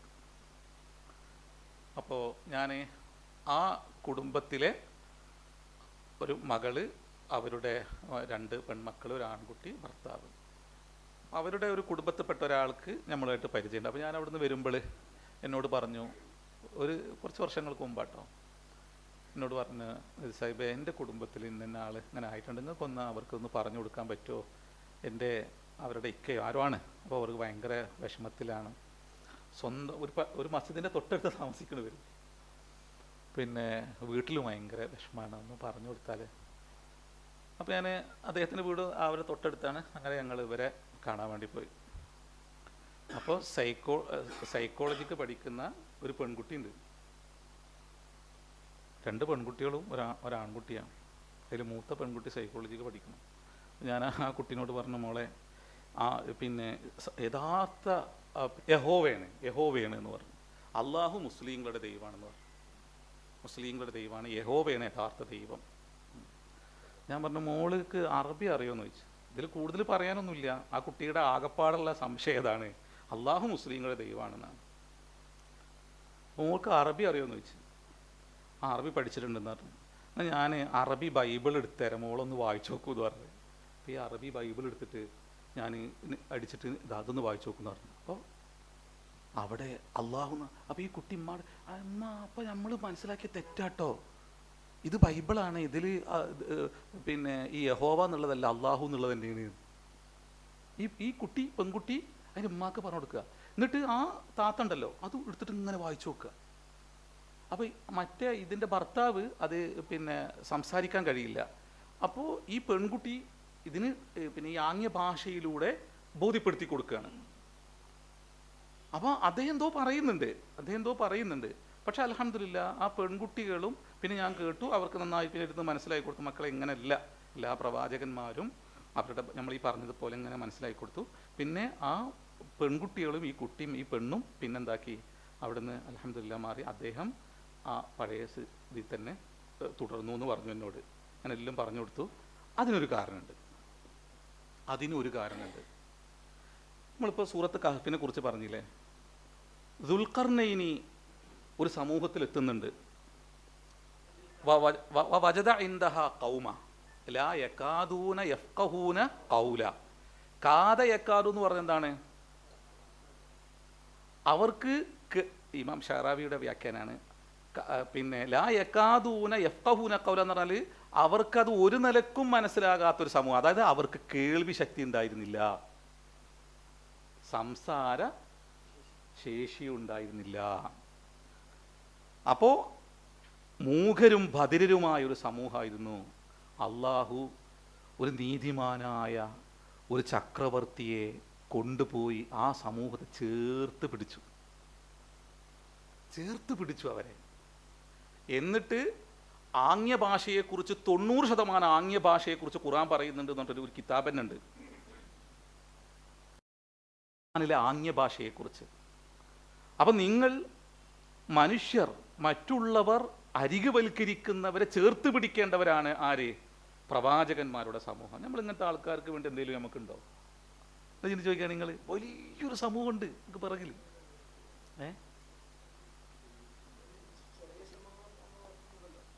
അൽഹംദുലില്ലാ ചെറിയ ശ്രമങ്ങളിൽ ഉണ്ടാവട്ടെ. അല്ലെ, നമ്മളിപ്പോഴും ചെറിയ ശ്രമം എന്ന് നമ്മൾ പറയാണ്. നമ്മൾ അങ്ങനത്തെ അവരെല്ലാം നമ്മളെന്താക്കും? വേണ്ട ഒഴിവാക്കും. അങ്ങനെ ആയിരുന്നു. പക്ഷേ അവിടെ അവരാവശ്യപ്പെട്ട ഒന്നിൽ അവരെയും ചേർത്ത് പങ്കാളികളാക്കി അവരുടെ പങ്കാളിത്തം ഉറപ്പുവരുത്തി ഞങ്ങൾ ഇവർക്ക് വേണ്ടപ്പെട്ടവരാണ് എന്ന് ബോധ്യപ്പെടുത്തി കൊടുത്ത് അവരെ ചേർത്ത് പിടിച്ച് അവർ പറഞ്ഞതിനപ്പുറം അവർ സദ്ദൻ എന്നാണ് പറഞ്ഞത്. എന്നാൽ അതിനപ്പുറം ഭൂമി ചലിച്ചാൽ പോലും പെട്ടെന്ന് അത് ഒന്നും സംഭവിക്കാത്ത രൂപത്തിൽ അള്ളാഹുവിൻ്റെ വഅദ വരുന്നത് വരെ ബലിഷ്ഠമായി നിൽക്കുന്ന ഒന്നാക്കി അതിനെ നിർമ്മിച്ചു കൊടുത്ത് അവരെ സംരക്ഷണം ഉറപ്പുവരുത്തി. അള്ളാഹുവിൻ്റെ ഫദ്ലോടുകൂടി അദ്ദേഹം ഉറപ്പുവരുത്തി. എന്നിട്ട് അദ്ദേഹം പറയുന്ന വാർത്ത, അതാ റഹ്മത്തും മിർ റബ്ബി, ഇതെൻ്റെ റബ്ബിൻ്റെ റഹ്മത്താണ് എന്ന് പറയാണ്. അവിടെ ഇമാം ഷഹ്റാവി അത് 3 സമയമാണ് സുമ്മ അത്ബഅ സബബ എന്ന് ഉപയോഗിച്ചത്. അഥവാ ഒരു പ്രബോധകനുണ്ടല്ലോ, എല്ലാ ഭൗതിക സംവിധാനങ്ങളെയും ചടുലമായിട്ട് എന്താക്കണം? അയാൾ പ്രയോഗവൽക്കരിക്കണം എന്നുള്ളതാണ്. സുമ്മ അത്ബഅ സബബ 3 തവണയാണ് ആവർത്തിച്ച് പറഞ്ഞത്. ഖുർആന് ഒരിക്കലും തന്നെ ഒരേ ആശയത്തിൽ വാക്ക് ഉപയോഗിക്കൂല. ആവർത്തനം ഉണ്ടാവില്ല ഖുർആനിൽ, ആവർത്തനം റബ്ബിൻ്റെ കലാമിൽ ഉണ്ടാവില്ല. അതിനെല്ലാം അത് പറയുന്ന വാക്കുമായിട്ട് ബന്ധപ്പെട്ട് വിശാലമായ അർത്ഥങ്ങൾ അതിനുണ്ട്. അപ്പം നമ്മൾ അസ്ബാബുകൾ ഉപയോഗിക്കുക എന്ന് പറഞ്ഞാൽ ഓരോ സമയങ്ങളിലും നമ്മുടെ മുമ്പിൽ പുതുതായിട്ട് വരുന്ന എല്ലാ സംവിധാനങ്ങളെയും ഉപയോഗപ്പെടുത്തിക്കൊണ്ട് ഇക്കാരം മനുഷ്യ കുടുംബത്തിന് വേണ്ടി നമ്മൾ നിലപാടുകൾ സ്വീകരിക്കേണ്ടതെന്ന് നമ്മളെ മുഹമ്മദിയ ഉമ്മത്തിനെ ആവർത്തിച്ച് പഠിപ്പിക്കാനാണ് അള്ളാഹു എന്താക്കണത്, ആ വാക്കിനെ ആവർത്തിച്ച് ഉപയോഗിച്ചത്. അപ്പോൾ ഞാനിതെല്ലാം പറഞ്ഞത് എന്തിനാണെന്നറിയോ? നമ്മൾ ഇന്ന് ഈ ഉപയോഗിച്ച വാക്കുകളെ എങ്ങനെ നമ്മുടെ ചുറ്റുപാടുകൾക്ക് തിരിയുന്ന രൂപത്തിൽ എങ്ങനെ ഉപയോഗിക്കണം എന്ന് പറയാൻ വേണ്ടിയിട്ടാണ്. അപ്പോൾ നമ്മൾ ഇസ്ലാം പറഞ്ഞു എന്ന് പറയരുത്, പ്രവാചകന്മാർ പറയുന്നു എന്ന് പറയണം. കാലൽ ഇസ്ലാമു എന്ന് എവിടെയെങ്കിലും കേട്ടിരിക്കണം നിങ്ങൾ? കേട്ടില്ല. നമ്മളത് പറയും ഇസ്ലാം പറയുന്നു, ഇസ്ലാം പറയുന്നു. കടന്നു വന്നപ്പോൾ സുഹൃത്തുക്കളെ അങ്ങനെ പറയരുത്, നമുക്ക് തിരിയാത്തോണ്ടാണ്. അപ്പോൾ പ്രവാചകന്മാരുടെ ജീവിത രീതി ശാസ്ത്രത്തിൽ എന്നോ പ്രവാചകന്മാരുടെ അധ്യാപനങ്ങളിലെന്നോ അത് കേൾക്കുമ്പോണ്ടാവില്ല, ആളുകൾക്ക് ഉണ്ടാകുന്നൊരു മനസ്സിനുള്ള ഒരു കുളിരുണ്ട്. അപ്പോൾ ഇസ്ലാം പറഞ്ഞു എന്ന് പറഞ്ഞാൽ എന്തോ ഒരു പ്രശ്നമെന്നാ? പ്രശ്നമൊന്നുമില്ല. അതൊരു സമൂഹത്തിൽ ആ വാക്ക് സൃഷ്ടിച്ച ചില തെറ്റായ ധാരണകളുണ്ട്. ആ ധാരണകളെ അവർ നിലനിർത്തിക്കൊണ്ടിരിക്കെ ആ ഒരു വാക്കുപയോഗിച്ച് വീണ്ടും സംസാരിച്ചാൽ നാം പറയുന്നത് കേൾക്കാൻ അവർക്ക് എന്തുണ്ടാവില്ല, മനസ്സുണ്ടാവില്ല. എന്ന് നമ്മളെ കുട്ടികൾക്ക് പോലും ഇസ്ലാം പറയുന്ന പറഞ്ഞാൽ ഓനെ സംബന്ധിച്ചിടത്തോളം ഓൻ്റെ കുറേ കാഴ്ചകളുണ്ട്. കണ്ണൂരുകാരന് ഒരു പയ്യനുണ്ട്, അവനിവിടെ എൻജിനീയറാണ്, ഓന് മൂത്ത നിരീശ്വരവാദിയാണ്. അപ്പോൾ കുറച്ച് സമയം തരും, നല്ലൊരു കുടുംബത്തിലുള്ള ഒരു പയ്യനാണ്, അവർ ആ പയ്യനെ കൊണ്ട് വല്ലാതെ ഇടങ്ങറയിക്കണ്, കുറച്ച് സമയം തരികയാണെങ്കിൽ ഒന്ന് ഇരിക്കരുതെന്ന് പറഞ്ഞു. അപ്പോൾ അങ്ങനെ ഇതിൻ്റെ പറഞ്ഞപ്പോൾ അരമണിക്കൂർ മതി എന്ന് പറഞ്ഞു. ഞാൻ പറഞ്ഞു അതിൽ വരുമെന്ന് പറഞ്ഞ് നമ്മളെ വീടിൻ്റെ തൊട്ടടുത്തുള്ള സ്ഥലത്ത് പോയി ഒരു മാള് പോയി. അവിടെ ഇരുന്നപ്പോൾ ഈ ചങ്ങായി വന്നു. പറഞ്ഞ പോലെ തന്നെ ഒരു നല്ല വായനശീലുള്ള സംസാരത്തിൽ എനിക്ക് മനസ്സിലായി, നല്ല വായനശീലുള്ള ഒരു പയ്യൻ. രണ്ട് പ്രശ്നമാണ് ഓനക്ക്. ഒന്ന്, ഓൻ്റെ റൂമിൽ ഖുർആൻ ഹിഫ്ള് ചെയ്ത ഒരാളുണ്ട്. ഓൻ്റെ ജീവിതത്തിൽ ഇന്നേ വരെ കാണാൻ തോന്നിവാസം അയാൾ എന്താക്കുന്നു, ചെയ്യുന്നു എന്നുള്ളതാണ് ഓൻ്റെ ഒരു പ്രശ്നം. രണ്ടാമത്തെ പ്രശ്നം എന്താണെന്ന് വെച്ചാൽ മരണാനന്തര ജീവിതം ഉണ്ട് എന്നാണ് ഈ പണ്ഡിതന്മാരെല്ലാം പറയണത്. പക്ഷെ ഓല വർത്താനവും ഓല ഇടപെടലും കണ്ടാൽ ഓർക്ക് കളവ് പറയുകയാണെന്നാണ് എനിക്ക് ബോധ്യപ്പെട്ടിട്ടുള്ളത് എന്നാണ് അയാളെ വാദം. രണ്ടും ശരിയാണ്, ഒരു നിലക്ക് ശരിയാണ്. ഒരു കളവ് പറയാണ്. എന്നാൽ മരണാനന്തര ജീവിതം ഉണ്ട്, ആ ലോകത്ത് ശിക്ഷിക്കപ്പെടുന്നുണ്ടെങ്കിൽ ഇവർ ഈ രൂപത്തിലൊന്നും ഇവിടെ ഇത് നടത്തൂലല്ലോ. അപ്പോൾ ഓല് ആൾക്കാരെ പറ്റിക്കുകയാണ് എന്നാണ് ഇവരുടെ വാദം. ഓല് എല്ലാം ആസ്വദിക്കുക, ഇവിടെ കളവ് പറയുക, ചതിക്കുക, അങ്ങോട്ട് ആക്രമിക്കുക, ഇങ്ങോട്ട് ആക്രമിക്കുക, ഓല് കിട്ടാമോ എന്തൊക്കെയാ ചങ്ങായി പറഞ്ഞു വെച്ചിട്ടാ. നമ്മൾ പറഞ്ഞ പോലെ അതല്ല, നമ്മളെ സംവിധാനങ്ങളെ നമ്മളെ യുവാക്കളൊന്ന് മനസ്സിലാക്കിയിരിക്കുന്നത് നമ്മൾ ചിന്തിക്കുന്നതിനപ്പുറം. എന്നിട്ട് പാവപ്പെട്ട ആൾക്കാരെ പൈസ കയ്യിലാക്കാൻ വേണ്ടിയിട്ട് എല്ലാ തന്ത്രങ്ങളും പ്രയോഗിക്കുക. എന്നിട്ട് നമ്മളോട് പറയാം നിങ്ങൾ ഹറാമ് തിന്നരുതെന്ന് പറയാം. എന്നിട്ട് നമ്മളിത് വാങ്ങിക്കൊണ്ടുപോയിട്ട് ഓലെല്ലാം തിന്നുക, എന്നിട്ട് സ്കൂൾ കയറ്റുക, മദ്രസ കയറ്റുക, പള്ളി ഉണ്ടാക്കുക, എന്നിട്ട് അയിമ നേതാക്കന്മാർ എന്തൊക്കെയാണ് പടച്ചോനെ ചെങ്ങായി പറയണത്. അതിൻ്റെ ഇടയിൽ റസൂലുള്ളാഹിനെ അങ്ങനെ തെറി പറയുന്നുണ്ട് ഇയാൾ. റസൂലുള്ളാഹിനെയും തെറി പറയുന്നുണ്ട്. അതിനുള്ള ഇസ്ലാം മുസ്ലിം ഇങ്ങനെ പറഞ്ഞു പോയി. പിന്നെ അടിമത്വം, പിന്നെ നിലവിൽ ഇവിടെ പറയണ്ടല്ലോ അടിമത്ത സംവിധാനങ്ങൾ, അതിൽ മനുഷ്യനോടുള്ള അനീതികൾ, അങ്ങനെ കുറേ സംഭവങ്ങൾ. ഇവൻ നിർത്തുന്നില്ല. ഞാൻ പറഞ്ഞ പൊന്നാര സുഹൃത്തെ, എനിക്ക് നാളെ രാവിലെ പോകേണ്ടതാണ്. നിങ്ങൾ പെട്ടെന്ന് അവസാനിപ്പിക്കുകയാണെങ്കിൽ 2-3 വാക്കുകൊണ്ട് ഞാൻ നിങ്ങൾക്ക് ഇതിനെല്ലാം ഉത്തരം പറയാനൊന്നും എനിക്ക് അറിയില്ല. 2-3 വാക്ക് ആണ് എനിക്കുള്ളത്. അതിന് നിങ്ങളൊരു അവസരം തരികയാണെങ്കിൽ നിങ്ങൾ എന്നോട് കാണിക്കണ വലിയൊരു ഔദാര്യ ഇക്കാരെന്ന് പറഞ്ഞു. അപ്പോൾ 2 ആൾക്കാരെ കൊണ്ടുവന്നു. ഒരു നേതാവാണ്, ഒരു KMCസിൻ്റെ നേതാവാണ്, ഒന്ന് അയാൾ കൂടുതലുള്ള സുഹൃത്തുമാണ്. ഞാൻ പറഞ്ഞു എനിക്ക് അറിയാതെ പോയൊരു സംഭവമുണ്ട് നിങ്ങളെ വർത്തമാനത്തിൽ. നിങ്ങൾ ഇടയ്ക്കിടയ്ക്ക് ഇസ്ലാം മുസ്ലിം. ഞാനാണെങ്കിൽ ഒരു അറബി അറിയാത്ത ഒരാളുമാണ്. ഇതെന്താണ് ഈ സാധനം എന്ന് വെച്ച് നിങ്ങൾ ഇടയ്ക്കിടയ്ക്ക് പറഞ്ഞു ഇസ്ലാം മുസ്ലിം. ഈ 2 വാക്കിൻ്റെ അർത്ഥം മാത്രം ഒന്ന് എനിക്ക് പറഞ്ഞു തരികയാണെങ്കിൽ എനിക്ക് നിങ്ങൾ ഈ പറഞ്ഞതിനോട് എന്തെങ്കിലും ഒന്ന് പ്രതികരിക്കായിരുന്നു. അപ്പം ഇസ്ലാം എന്താ, അതൊരു മതം കണ്ടോ, ഇത്രയുള്ള സംഭവം. സാമാന്യ അറിവ് പോലും ഇല്ലാതെയുള്ള നിങ്ങൾ ഇത്രയും നേരം ഈ വാക്ക് ഇവിടെ ഉപയോഗിച്ചുകൊണ്ടിരുന്നത്. ഈ വാക്കിൻ്റെ ആശയതലം മനസ്സിലാക്കിയാൽ തന്നെ തീരുന്ന പ്രശ്നം നിങ്ങൾക്കുള്ളൂ. പക്ഷെ നിങ്ങൾ ആ വാക്കറിയാതെ ഉപയോഗിച്ചുകൊണ്ടിരിക്കുകയാണ്. എന്ന് പറഞ്ഞിട്ട് ഞാൻ ഈ രണ്ട് വാക്കിൻ്റെ എന്താണ് ഇതുകൊണ്ട് ലക്ഷ്യമാക്കുന്നത്, നിങ്ങൾ പറഞ്ഞതുപോലെയാണോ, നിങ്ങൾ അയാളെ കണ്ടിട്ടോ ഇവരെ കണ്ടിട്ടോ ആണോ ഇതിനെ മനസ്സിലാക്കേണ്ടത് എന്ന് പറഞ്ഞ് ഇങ്ങനെ വിശദീകരിച്ചു. അവന് പെട്ടെന്ന് ഓനക്ക് അതിനെക്കുറിച്ച് അറിവില്ല എന്ന് കണ്ട ഉടനെ തന്നെ ഒന്ന് ഇതായിട്ടോ. കുറേ അനുഭവം ഇങ്ങനെ ഉണ്ടായിട്ടുണ്ട് അൽഹംദുലില്ലാ. എനിക്ക് അവിടുന്ന് തന്നെ ഒരു 4-5 ആളുകൾ ഇങ്ങനെ കൊണ്ടുവന്നിട്ട് ഈ വാക്കിൻ്റെ അർത്ഥം പറഞ്ഞു തരുമോ ചോദിച്ചപ്പോൾ തന്നെ അവർ ഒന്ന് ഇരുന്നിട്ടുണ്ട്. കാരണം അത് അറിയണില്ല അവർക്ക്. അങ്ങനെ പിന്നെ അടിമരത്തെക്കുറിച്ച് വന്നു. അപ്പോൾ അതിലൊന്ന് പറഞ്ഞു കൊടുത്തു, ഇതിൻ്റെ അർത്ഥം പറഞ്ഞു. അപ്പോൾ അവന് ഒന്ന് നിശബ്ദനായി. പിന്നെ അടിമരത്തെക്കുറിച്ച് പറഞ്ഞു. അപ്പോൾ അദ്ദേഹത്തോട് പറഞ്ഞു, സുഹൃത്തെ, നിങ്ങളിതെല്ലാം പറയുന്നതേ നമ്മളിപ്പോൾ നേരത്തെ പറഞ്ഞ പോലെ വളരെ സ്വസ്ഥനായിരുന്നു കൊണ്ടുള്ള സംസാരമാണ്. നിങ്ങളിപ്പോൾ ബഷാറുൽ അസദിനെ അവനെ ഭ്രഷ്ടനാക്കി. അയാൾ അവിടുന്ന് അധികാരം വിട്ടൊഴിഞ്ഞ് പോയപ്പോൾ നിങ്ങൾ കണ്ട ചിത്രങ്ങളുണ്ടോ എന്ന് ചോദിച്ചു. കണ്ടില്ലേ, എത്ര കുട്ടികളെയാണ് 6ഉം 8ഉം 10ഉം വയസ്സായ കുട്ടികളെ കരിച്ചു കളഞ്ഞിട്ടുണ്ട് അയാൾ. എത്രയോ സ്ത്രീകളെ അയാൾ വർഷങ്ങളായി ജയിലിൽ അടച്ചിട്ടുണ്ട്. ഈ വ്യവസ്ഥിതിയെ നിങ്ങൾ ഏത് വാക്കുകൊണ്ട് നിങ്ങൾ വ്യാഖ്യാനിക്കും? അടിമത്വം അല്ലെങ്കിൽ യുദ്ധ കുറ്റവാളികൾ എന്നാണോ? എന്താണ് നിങ്ങൾ വ്യാഖ്യാനിക്കുന്നത്? നിങ്ങൾ ഈ സമയം ബഷാറുൽ അസദിൻ്റെ കൂടെയാണെങ്കിൽ, അല്ലെങ്കിൽ ബഷാറുൽ അസദിൻ്റെ എതിർവശത്താണെങ്കിൽ, അയാൾ ചെയ്ത കർമ്മത്തെ നിങ്ങൾ എങ്ങനെ പറയും, എന്തുകൊണ്ട് വ്യാഖ്യാനിക്കും? എന്നാൽ പുതിയ ലോകത്തും മാതൃകയായി മുഹമ്മദ് റസൂൽ നിൽക്കുന്നത് കാണാൻ പറ്റും. ഒരു മനുഷ്യനെയും ചുട്ടുകൊല്ലൂല പ്രവാചകൻ. അവർക്ക് സ്വസ്ഥമായ ജീവിതം ഒരുക്കി, യുദ്ധമുഖത്ത് നിന്ന് പിടിച്ചു കൊണ്ടുവരുന്നവർക്ക് സ്വസ്ഥമായ ജീവിതം ഒരുക്കി, അവർക്ക് മോചനത്തിലുള്ള മുഴുവൻ വഴികളും ആ പ്രവാചകൻ അവരുടെ അമലുസ്വാലിഹാത്തിൻ്റെ ഭാഗമായിട്ട് ഒരു സമൂഹത്തെ പഠിപ്പിച്ചുകൊണ്ട് കടന്നുപോയ പ്രവാചകനോടൊപ്പം പുതിയ ലോകത്തും യുദ്ധം നടക്കുന്ന ഒരു ഭൂമികയിൽ എങ്ങനെയാണ് യുദ്ധ കുറ്റവാളികളോട് സ്വീകരിക്കേണ്ട സമീപനമെന്ന് പഠിപ്പിക്കുന്ന ഒരു പ്രവാചകനോളം മാതൃകയുള്ളൊരു മനുഷ്യനെ കാണിച്ചു തരാൻ പറ്റുന്നു. നിങ്ങൾ സ്വസ്ഥമായിരുന്ന് ഈ വാക്കിനെ നിങ്ങൾ അടിമത്വം എന്നൊരു വാക്കുകൊണ്ട് മാത്രം വ്യാഖ്യാനിക്കുമുണ്ടാകുന്ന നിങ്ങളുടെ ചിന്താപരമായൊരു വൈകല്യമുണ്ട്. അത്രയേ ഉള്ളൂ. അദ്ദേഹം ആ സമയത്ത് പിന്നെ ഈ നിരീശ്വരവാദികൾക്കൊരു വിഷയമുണ്ട്. ഓല് മനസ്സിലായാലും എന്താക്കൂല, സമ്മതിക്കൂല. ഈ പയ്യൻ അൽഹംദുലില്ലാ അങ്ങനെ എന്തെല്ലാം ഒന്ന് ആദ്യം മനസ്സിലാക്കി, എന്നിട്ട് ഈ വാക്കിനെ കുറിച്ച് പഠിക്കുമെന്ന് പറഞ്ഞു.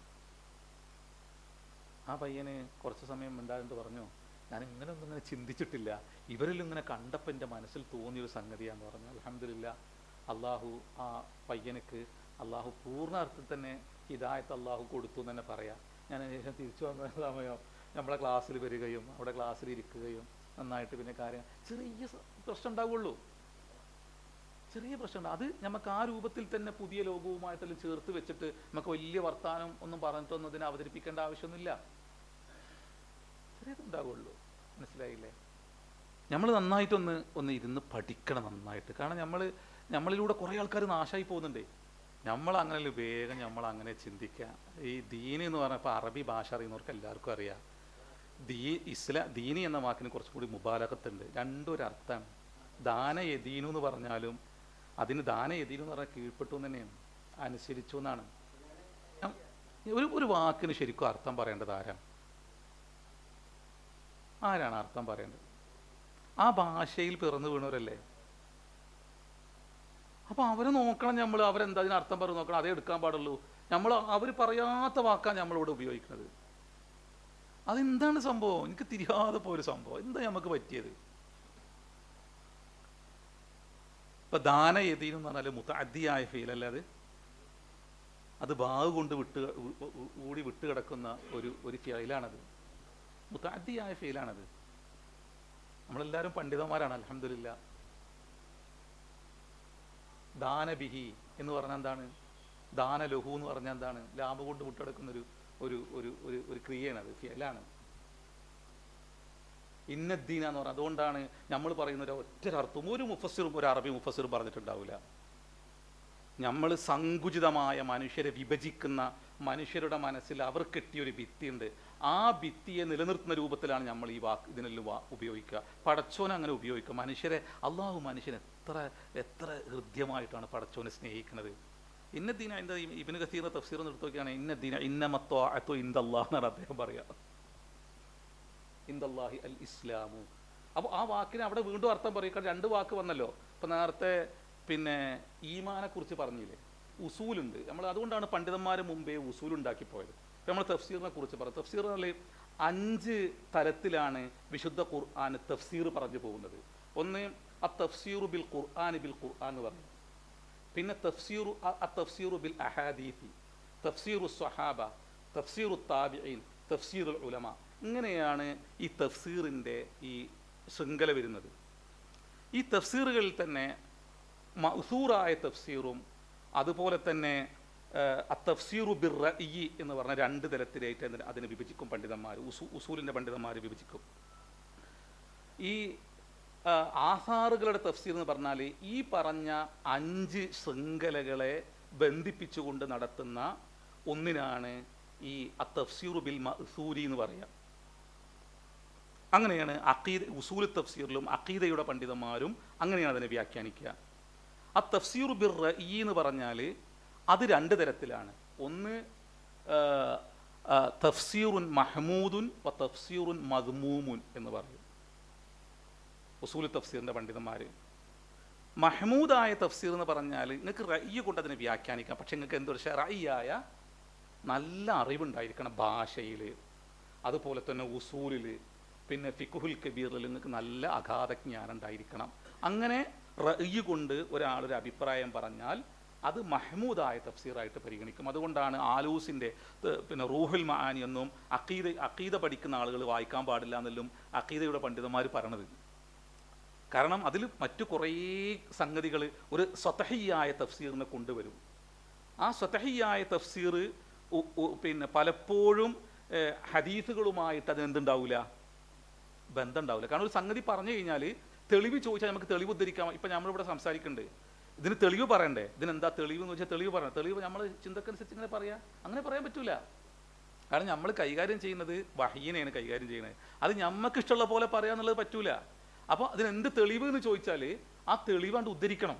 ഇതെന്തുകൊണ്ട് ഇങ്ങനെ പറയണു, എന്തുകൊണ്ട് ഈ രൂപത്തിൽ ഇതിനെ വ്യാഖ്യാനിക്കണമെന്ന് ചോദിച്ചാൽ തെളിവ് പറഞ്ഞിട്ട് അതിനെ മറ്റൊരു ആയത്ത് കൊണ്ട് നമുക്ക് അതിനെ ബന്ധിപ്പിക്കാൻ പറ്റണം, അല്ലെങ്കിൽ ഹദീസ് കൊണ്ട് വ്യാഖ്യാനിക്കാൻ പറ്റണം, അല്ലെങ്കിൽ ഒരു സഹാബിയുടെ കൗല് കൊണ്ട് വ്യാഖ്യാനിക്കാൻ പറ്റണം, അല്ലെങ്കിൽ താബിഈന്റെ കൗല് കൊണ്ട് അതിനെ വ്യാഖ്യാനിക്കാൻ പറ്റണം. ഇതാണ് ശരിക്കും ഒരു തഫ്സീറിൻ്റെ ഒരു ശരിയായ രൂപം എന്ന് പറയുന്നത്. ഇവിടെ ഈ മുഫസ്സിരീങ്ങൾ ഇപ്പോൾ ലോകത്ത് വന്ന ആകപ്പാട് 5 or 6 തഫ്സീറുകളെ മാത്രമാണ് പിന്നെ ഉലമാക്കൾ ഒരു മഅ്സൂറായ തഫ്സീറായിട്ട് ഉദ്ധരിക്കണമെന്ന്. അധിക തഫ്സീറിൽ നിങ്ങൾക്ക് കുറേ ലൈഫായ എത്ര കണ്ട് ത്വബരിയുടെ ഖുർത്തുബിയുടെ എല്ലാം തന്നെ തഫ്സീറുകളിൽ പോലും ഖുർത്തുബിയുടെ തഫ്സീറെല്ലാം തന്നെ ഏറ്റവും നല്ല തഫ്സീറായിട്ടാണ് പണ്ഡിതന്മാർ അതിനെല്ലാം. അതിൽ പോലും എന്ത് കാണാം ഇബ്നു കസീറിൻ്റെ തഫ്സീറുകളിൽ. ഇത് നമ്മുടെ ചിന്തക്കനുസരിച്ചാണ് പറയാം. അതുകൊണ്ട് അള്ളാഹു അവരെല്ലാം കൊണ്ടുവന്നു, മാഷാ അല്ലാഹ്, എത്രയോ പണ്ഡിതന്മാരെ കൊണ്ടുവന്നു. അവരെല്ലാം നടത്തിയ ഇന്നത്തെ പുതിയ ലോകത്ത് നമ്മൾ ഇതിനെല്ലാം നിഷേധിക്കുന്ന കുറേ ആൾക്കാരെ കാണാൻ പറ്റും. അവർക്കാണ്, ആ ഭാഷയിൽ നിപുണരായ ആൾക്കാർക്കാണ് ഖുർആൻ ഉപയോഗിച്ചൊരു വാക്കിന് ഇതാണ് ഇതിൻ്റെ അർത്ഥം എന്ന് പറയാൻ അള്ളാഹു കഴിവ് കൊടുത്തത് ഓൽക്കാണ്. ആ ഭാഷയിൽ പിറന്നവരാണ്. അപ്പോൾ നമ്മളെന്താക്കണം, നമ്മൾ അത് പഠിച്ചിട്ട് അതിനെ ഉദ്ധരിക്കാൻ നമുക്ക് പറ്റണം. ഇന്ന് നമ്മൾക്ക് ഇഷ്ടം അനുസരിച്ച് നമ്മൾ പറയണം, അങ്ങനെ പറയാൻ പറ്റൂല. അപ്പം നമ്മൾക്ക് മൃദുലമായ രൂപത്തിൽ നമ്മുടെ ചുറ്റുപാടിലുള്ള സമൂഹത്തെ പരിഗണിച്ചുകൊണ്ട് ഇതിനെങ്ങനെയാണ് ഈ പറഞ്ഞ അർത്ഥവുമായിട്ട് നന്നായി യോജിച്ചു വരുന്ന ഒരു വാക്ക് കൊണ്ട് എങ്ങനെ അർത്ഥം പറയാൻ പറ്റും, അവർക്ക് തിരിയുന്ന രൂപത്തിൽ എങ്ങനെ ഇതിനെ പറയാൻ പറ്റും. നമ്മൾ മതവാദികളാണോ? മതവാദികളല്ല. കാരണം ഒരു പ്രവാചകന്മാരുടെ കാലശേഷമാണ് പല പ്രവാചകന്മാരുടെ പേരിൽ മതങ്ങൾ ഉണ്ടാക്കിയിട്ടുള്ളത് മനുഷ്യർ. ചില വാക്കുകൾക്കുണ്ടല്ലോ ഒരു കാലത്ത് പ്രസക്തി ഉണ്ടായിരുന്നു, നമ്മൾ അതും കൂടി മനസ്സിലാക്കണം. ഇപ്പം നമ്മൾ മതം എന്ന് പറയണ്ടല്ലോ, ഈ മതം എന്നുള്ളത് ഒരു കാലത്ത് എല്ലാവർക്കും ഇടയിൽ സ്വീകാര്യമായ ഒരു പ്രയോഗമായിരുന്നു. പക്ഷെ ഇന്ന് മതം എന്ന് പറയുന്ന വാക്ക് ഇസ്ലാമിനായിട്ട് മാത്രം ചേർത്ത് വെക്കുകയും ഇത് തീവ്രവാദത്തിൻ്റെയും ഭീകരവാദത്തിൻ്റെയും മതമാണ് എന്ന രൂപത്തിൽ തന്നെ അവതരിപ്പിക്കുകയും ചെയ്യുന്നു പുതിയ ലോകത്ത്. തന്നെയുമല്ല, ഈ മതം എന്ന വാക്ക് പുതിയ ലോകത്ത് സൃഷ്ടിച്ചിരിക്കുന്ന അപകടം എന്താണെന്നറിയോ? അത് മുഹമ്മദ് നബി എന്ന് പറയുന്ന ഒരാൾ 6ാം നൂറ്റാണ്ടിൽ ഉണ്ടാക്കിയ ഒരു ഗോത്ര മതമാണ് എന്നാണ് വ്യാഖ്യാനിക്കപ്പെടുന്നത്. ആണോ അല്ലേ? പുതിയ ലോകത്ത് അങ്ങനെയാണ് വ്യാഖ്യാനിക്കുക. അപ്പം നമ്മളെന്താക്കണം, ഇപ്പോൾ അമാനി മൗലവിൻ്റെ തഫ്സീറിൽ അദ്ദേഹം ഉപയോഗിച്ച വാക്കുകൾ ആ കാലത്ത് സ്വീകാര്യമായിരുന്നു. അപ്പം നമ്മൾ എന്താക്കണം, അതിൽ നമ്മൾ അത് വായിക്കുമ്പോഴും അള്ളാഹു അവർക്കതിന് പ്രതിഫലം നൽകും ഉറപ്പായിട്ട്. പക്ഷെ നമ്മൾ ഒരു പുതിയ ലോകത്ത് ഈ വാക്കുകളെല്ലാം തന്നെ തെറ്റിദ്ധരിക്കപ്പെടുകയും ഇതിനെ തെറ്റായി വ്യാഖ്യാനിക്കപ്പെടുകയും ചെയ്യുമ്പോൾ അവർക്ക് തിരിയുന്ന കോലത്തിൽ ഒരു അറബി ഭാഷാ പണ്ഡിതനെ ഉപയോഗിച്ച് ഒന്നിനെ നമ്മൾ എടുത്തുദ്ധരിക്കേണ്ടതില്ലേ? അതുകൊണ്ടാണ് ഞാൻ പറഞ്ഞത്, നമ്മളിപ്പോൾ പ്രവാചകന്മാർ പറയുന്നു, പ്രവാചകന്മാരുടെ ജീവിത രീതിശാസ്ത്രത്തിൽ ഇങ്ങനെയാണുള്ളത് എന്ന് പറഞ്ഞാൽ വേഗം തിരിയും, ആളുകൾക്ക് തിരിയും. നമ്മൾ ഇസ്ലാം പറയുന്ന പറയുമ്പോൾ ഓന് നിരന്തരം കേട്ടുകൊണ്ടിരിക്കുന്ന ഒന്നുണ്ട്, ആ കേട്ടുകൊണ്ടിരിക്കുന്ന ഒന്നുമായിട്ടാണ് നമ്മൾ പറയുന്നത് എന്താക്കുക, ഇയാൾ ബന്ധിപ്പിക്കുക. ആ ബന്ധിപ്പിക്കുമുണ്ടാകുന്ന അയാൾക്കൊരു തിരിച്ചറിവില്ലായ്മയുണ്ട്, അത് കേൾക്കൂല. അപ്പൊ നമ്മൾ ഇപ്പോൾ ഖുർആൻ പറയുന്ന പോലെ വക്കാലലുഹും റുസുലുഹും, അവരോട് അവരുടെ പ്രവാചകന്മാർ പറഞ്ഞു എന്നാണ് പറയാ അല്ലേ? അവരോട് അവരുടെ പ്രവാചകന്മാർ പറഞ്ഞു. എന്തിനാ അള്ളാഹു അങ്ങനെ ഉദ്ധരിക്കുന്നത്? പ്രവാചകന്മാർ അത് അപ്പൊ കേൾക്കാൻ എന്താണ്, അവരുടെ മനസ്സിന് ഒരു വിശാലത ഉണ്ടാവും. ഇന്ന് നമ്മൾ ഒരു ഇടുങ്ങിയ മനസ്സുകൊണ്ട് കാര്യങ്ങളെ നോക്കിക്കാണുന്ന ഒരാൾക്ക് അയാളുടെ മനസ്സിനെ അത്തരമൊരു അവസ്ഥയിലേക്ക് എത്തിച്ചൊരു സാമൂഹിക പാശ്ചാത്തലമുണ്ട്. ആ പാശ്ചാത്തലത്തെ നമ്മൾ മനസ്സിലാക്കാതെ നമ്മൾ വാക്കുപയോഗിച്ച് കഴിഞ്ഞാൽ വലിയ പ്രശ്നമാണ്. അതാണ് ഞാൻ നേരത്തെ പറഞ്ഞത്, അയ്യുൽ ഇസ്ലാമി അഫ്ദലു യാ റസൂലല്ലാഹ് എന്ന് പറയുമ്പോൾ എന്തുകൊണ്ടാണ് വ്യത്യസ്ത രൂപത്തിൽ ഉത്തരം പറയണത്? ഇതിനാ വ്യത്യസ്ത രൂപത്തിൽ ആയിട്ട് നമ്മളെപ്പോഴും പറയുന്ന സംഭവമാണ്. ചിലപ്പോൾ ഞാൻ ഇങ്ങോട്ട് പറഞ്ഞിക്കണമെന്ന് എനിക്കറിയില്ല. ഇപ്പോൾ ജിബ്രീൽ അലൈഹി ഇസ്ലാം നമ്മൾ പിന്നെ ഹദീഫു ജബ്രയിൽ അല്ലേ, അതിൽ ജിബ്രീൽ അലൈഹി ഇസ്ലാം വന്നുകൊണ്ട് റസൂലുള്ളാഹിനോട് ചോദിക്കുന്ന ചോദ്യമല്ലേ സല്ലല്ലാഹു അലൈഹി വസല്ലം, അഖ്ബിർനി അനിൽ ഇസ്ലാം. നമ്മളെന്താ വേഗം പറയാ, ഇസ്ലാം എന്താണ് എന്ന് എനിക്ക് പറഞ്ഞു തരുമോ? റസൂല് മനസ്സിലാക്കിയത് അങ്ങനെ ആയിരിക്കുമോ? അല്ല, അതാ പ്രശ്നം. ഞാൻ പറഞ്ഞിട്ട് റസൂലുള്ള അങ്ങനെയല്ല. ആ വാക്കിൻ്റെ ഒരു അറബിയാണ് റസൂലുള്ള. ആ വാക്ക് ജിബ്രീൽ അലൈഹി ഇസ്ലാം പിന്നെ അങ്ങോട്ട് പിന്നെ ഉരുവിടുമ്പോൾ തന്നെ ആ വാക്കുകൊണ്ട് ഉദ്ദേശിക്കുന്ന വിശാലമായ ഒരു അർത്ഥ ആശയത്തെ റസൂൽ അങ്ങ് മനസ്സിലാക്കിയിട്ട് ഉത്തരം പറയാം. അഖ്ബിർനി അനിൽ ഇസ്ലാം, എങ്ങനെയാണ് ഒരു മനുഷ്യന്റെ പൂർണ്ണ സമർപ്പണം സാധ്യമാകുന്നത് എന്ന് ഒന്ന് പറഞ്ഞു തരൂ. അപ്പൊ നമുക്ക് തിരിഞ്ഞില്ലേ? നമ്മളെ കുട്ടിയൊക്കെ തിരിയൂല. നമ്മളെ കുട്ടിയൊക്കെ ഇങ്ങനെ പറഞ്ഞു കൊടുക്കുകയാണ്, അള്ളാഹുവിനോടുള്ള സമർപ്പണം എങ്ങനെയാണ് സാധ്യമാകുക എന്ന് റസൂലയെ ഒന്ന് പറഞ്ഞു തരുമോ? അപ്പോൾ അൽ ഇസ്ലാമു, പൂർണ്ണാർത്ഥത്തിലുള്ള സമർപ്പണം എന്ന് വെച്ചാൽ അൻതുഷ്ഹദ അല്ലാ ഇലാഹ ഇല്ലല്ലാഹ്, നീ അല്ലാഹു അല്ല, അൻതുഷ്ഹദ നീ സാക്ഷിയാവണം, അല്ലാ ഇലാഹ ഇല്ലല്ലാഹ്, അല്ലാഹു അല്ലാതെ മറ്റൊരു ആരാധ്യനില്ല എന്നുള്ളത് നീ എന്താക്കണം, സാക്ഷിയാവണം. അഷ്ഹദു അന്ന മുഹമ്മദൻ റസൂലുള്ളാഹ്, മുഹമ്മദ് റസൂലാണ് എന്നുള്ളതിനും നീ എന്താക്കണം, സാക്ഷിയാവണം. എന്തുകൊണ്ട് മുഹമ്മദ് റസൂലാകുന്നു എന്നുള്ളത് അത് വേറൊരു ചർച്ചയാണ്. അബ്ദുൽ കരീം സൈദാനിലും മനോഹരമായിട്ടാണ് അതിൽ ചർച്ച. പുതിയ ലോകത്തിൽ നമ്മൾ പഠിക്കേണ്ട ഒരു ഇതാണ്. അദ്ദേഹം ഉസൂൽ ദഅവയിൽ ഇതിൽ ചർച്ച ചെയ്യുന്നുണ്ട്. അപ്പോൾ അൻ തുഖീമസ് സ്വലാത്ത, പടച്ചോന് നന്ദി കാണിക്കണം. നമ്മളെ കുട്ടിയോട് നന്ദി കാണിക്കണം എന്ന് പറയില്ല, നിസ്കരിക്കുന്നു അറിയും. അപ്പോൾ കുട്ടീൻ്റെ ആത്മാവ് ഉണരൂല്ല. അപ്പോൾ നിസ്കാരം എന്തൊരു കാട്ടിക്കൂട്ടലാണ്, ഒരു കുമ്പിടലും നീക്കലുമാണ്. അപ്പോൾ സ്വലാത്ത് എന്ന് പറഞ്ഞാൽ ഖുർആൻ പഠിപ്പിച്ചിട്ട് അസ്വലാ, ഞാൻ പറഞ്ഞത് അതാ പറഞ്ഞു, നമ്മൾ ഇതനുസരിച്ചല്ല നമ്മൾ ഇതിനെ വ്യാഖ്യാനിക്കുന്നത്. അപ്പോൾ ഖുർആൻ എന്താണ്, അഖിമിസ് സ്വലാത്ത് ലി ദിക്രി, ദിക്ർ എന്തിനുള്ളതാണ്, അത് ദിക്റു ശുക്റുൻ. അതുകൊണ്ട് ഹദീസിൻ്റെ പണ്ഡിതന്മാർ അങ്ങനെ വ്യാഖ്യാനിക്കുന്നത്, അത് ശുക്റാണ്. എന്തിനുള്ള ശുക്റാണ്? വല്ലദീ അൻശഅകും വജഅല ലക്കുമുസ് സമഅ വൽ അബ്സാറ വൽ അഫ്ഇദ ഖലീലം മാ തശ്കുറൂൻ. എത്ര കാലമായി ഇത് കാണാൻ തുടങ്ങിയിട്ട്, എത്ര കാലമായി കേൾക്കാൻ തുടങ്ങിയിട്ട്, ഇത് മെടിച്ചുകൊണ്ടിരിക്കുകയാണ്. മനസ്സിലായില്ലേ? ഇതിന് നന്ദി പറയണ്ടേ? ആരോട് നന്ദി പറയും? സുബ്ഹാനല്ലാഹ്. നെറ്റി മണ്ണിൽ വെച്ചിട്ട് പടച്ചവന്റെ മുമ്പിൽ അള്ളാഹുവിനെ സ്തുതിച്ചുകൊണ്ട് അവൻ നൽകിയ മുഴുവൻ അനുഗ്രഹങ്ങൾക്കും നന്ദി പറയല്ലേ. അതുകൊണ്ട് നിങ്ങൾ ഹംദിൻ്റെ മാത്ര തഫ്സീർ എടുത്ത് നോക്കി, എല്ലാ തഫ്സീറും എടുത്ത് നോക്കിക്കോളി. അൽഹംദുലില്ലാഹി റബ്ബിൽ ആലമീൻ ഉണ്ടല്ലോ. നമ്മളിപ്പോൾ അൽഹംദുലില്ലാ നമ്മളിപ്പോൾ ചർച്ച ചെയ്ത ഒരു വിഷയത്തിൽ ഈ കാര്യം മാത്രം ഒന്ന് ശ്രദ്ധിച്ചാൽ മതി. നമ്മൾ ഇസ്ലാം, മുസ്ലിം, കാഫിർ, മുശ്രിക്ക് ഈ വാക്കുകളെല്ലാം തന്നെ ലളിതമായി നമ്മൾ ഇപ്പോൾ എല്ലാവരും പ്രഭാഷണം നടത്തുന്നവരാണ്. നമ്മളെ കുട്ടികൾക്കും പൊതുസമൂഹത്തിനും ബോധ്യപ്പെടുന്ന രൂപത്തിൽ ആ വാക്കിനെ ഏറ്റവും നന്നായിട്ട് ഉപയോഗിക്കുക. ഇസ്ലാം എന്നുള്ള വാക്കിനെ നമ്മൾ പരിചയപ്പെടുത്തുമ്പോൾ പ്രവാചകന്മാർ പഠിപ്പിച്ച രീതിശാസ്ത്രം എന്ന് പരിചയപ്പെടുത്തുക. പടച്ച തമ്പുരാനെ നിങ്ങൾ നന്നായി കീഴ്പ്പെടണട്ടോ എന്ന് പഠിപ്പിക്കുക. അങ്ങനെ തന്നെ അല്ലേ ഖുർആൻ അർത്ഥം പറയുന്നത്? വലഹു അസ്ലമ ഫിസ് സമാവാതി വൽ അർളി തൗഅൻ വ കർഹൻ യുസബ്ബിഹു ലില്ലാഹി മാ ഫിസ് സമാവാതി വ മാ ഫിൽ അർള്. ഇതിൽ എങ്ങനെ സുഹൃത്തുക്കളെ നമ്മൾ അർത്ഥം പറയാ? ചിന്തിച്ചു വയ്ക്കാൻ നിങ്ങൾ. നമ്മക്കെന്നെ തിരിയണ്ടേ? ഞാൻ എപ്പോഴും എൻ്റെ മനസ്സെപ്പോഴും മന്ത്രിക്കുന്ന ഒരു സംഗതിയുണ്ട്. നമ്മൾ രാത്രി ഇപ്പോൾ ഉറങ്ങാൻ പോകും അല്ലേ? നമ്മൾ ഉറങ്ങാൻ ഭാര്യ ഉണ്ടാവും അടുത്ത്. അപ്പോൾ നമ്മൾ ബിസ്മിക്ക അമൂത്തു വാഹിയാണ്. കുറച്ചും കൂടിക്കഴിഞ്ഞാൽ ബിസ്മിക്ക റബ്ബി വദഅതു ജംബി വബിക റഫഅഹു ഇന്ന അംസകത നഫ്സി എന്നെല്ലാം പറഞ്ഞിട്ട് നമ്മൾ ദീർഘമായ പ്രാർത്ഥന നടത്തും. ഞമ്മക്കും തിരിയുന്നില്ല, കൂടെയുള്ള ആൾക്കും തിരിയുന്നില്ല. അവളും പറയുന്നുണ്ട്, നമ്മളും പറയുന്നുണ്ട്, മക്കളും പറയുന്നുണ്ട്. എന്നാൽ ഒരു ദിവസം ഒന്ന് പോയിട്ട് പടച്ചോനെ നിൻ്റെ നാമത്തിൽ റബ്ബേ ഞാൻ മരിക്കാൻ കേട്ടോ എന്ന് മലയാളത്തിൽ ഒന്ന് പറഞ്ഞു നോക്കി. എന്താ മനുഷ്യ നിങ്ങൾ ഈ പറഞ്ഞു നോക്കും? ചോദിക്കൂലേ എന്ത് പറ്റി നോക്കും? ചിന്തിച്ചു നോക്കിയാ നിങ്ങൾ. അപ്പോഴേക്കും നമുക്ക് പേടിയായി. നമ്മൾ കാലങ്ങളായിട്ട് പറഞ്ഞിട്ട് പടച്ചോനെ ഞാൻ മരിക്കുകയാണ് എന്ന്. ഞമ്മക്കും പേടിയാണ് സത്യം പറഞ്ഞാടികള്. പടച്ചോനെ ഞാൻ മരിക്കാന്ന് പറയാൻ പേടിയല്ലേ നിങ്ങൾക്ക്? അല്ല, നിങ്ങൾ ചിന്തിച്ചു നോക്കി. അറബി ഇന്ന് നിങ്ങളുടെ അറബിയുടെ മനസ്സിൻ്റെ ഒരു ശക്തി നിങ്ങൾ ചിന്തിച്ചിട്ടുണ്ടോ? അതുകൊണ്ട് നമ്മളെ സുഹൃത്തുക്കൾ അറബികൾ പറയും, നാസറേ നമ്മളത് കുറേ തെറ്റെല്ലാം ഉണ്ട്, എന്നാലും ഞങ്ങൾ സ്വർഗത്ത് പോകും, ശിർക്ക് ഞങ്ങളുടെ ജീവിതത്തിൽ ഉണ്ടാവില്ല. അത് ഞങ്ങൾ ഈ ഉരുവിടുന്ന വാക്കിലും അർത്ഥം ഞങ്ങൾക്ക് അറിയുന്നു. അത് ഒരർത്ഥത്തിൽ ശരിയാണ്. തമാശക്ക് പറയുന്നത് ഈ പാസ്പോർട്ട് മാത്രം കിട്ടോ ഞങ്ങൾക്ക് സ്വർഗത്ത് പോകാനേത് ഒലെ പാസ്പോർട്ട്. നമ്മളൊരു അടുത്തൊരു സുഹൃത്തുണ്ട് ഒരാളെ. അപ്പോൾ ഞാൻ ഒരു തമാശക്ക് പറഞ്ഞു, നിങ്ങളിങ്ങനെ പറയണ്ടല്ലോ ഈ പാസ്പോർട്ട്, അതിനൊരു കാരണമുണ്ട്. നമ്മളെ ശിർക്ക് സംഭവിക്കുക എന്നുള്ളത് വളരെ അപൂർവമായിട്ട് സംഭവിക്കുള്ളൂ. പിന്നെ കുറേ കുഴപ്പങ്ങളിലുണ്ടാവും.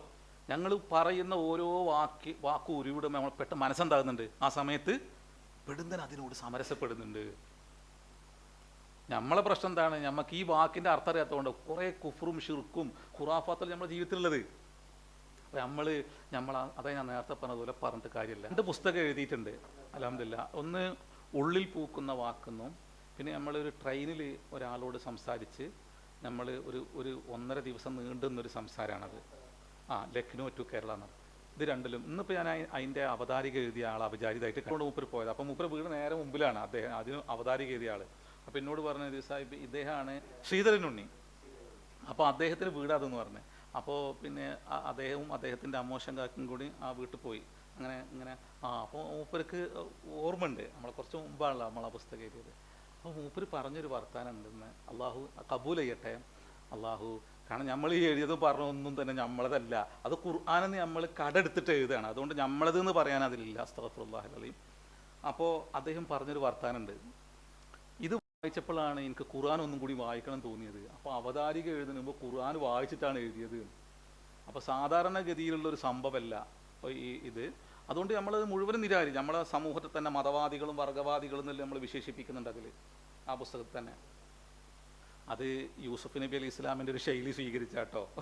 അദ്ദേഹം പറഞ്ഞ ഇന്നി തറക്തു മില്ലത്ത ഖൗമിൽ ലാ യുഅ്മിനൂന ബില്ലാഹി വലാ ബിൽ യൗമിൽ ആഖിർ എന്ന് പറയുന്നുണ്ടല്ലോ. ഓരത് വായിക്കുമ്പോൾ തിരിയണമെങ്കിൽ നമ്മൾ അങ്ങനെ ഉപയോഗിക്കണം.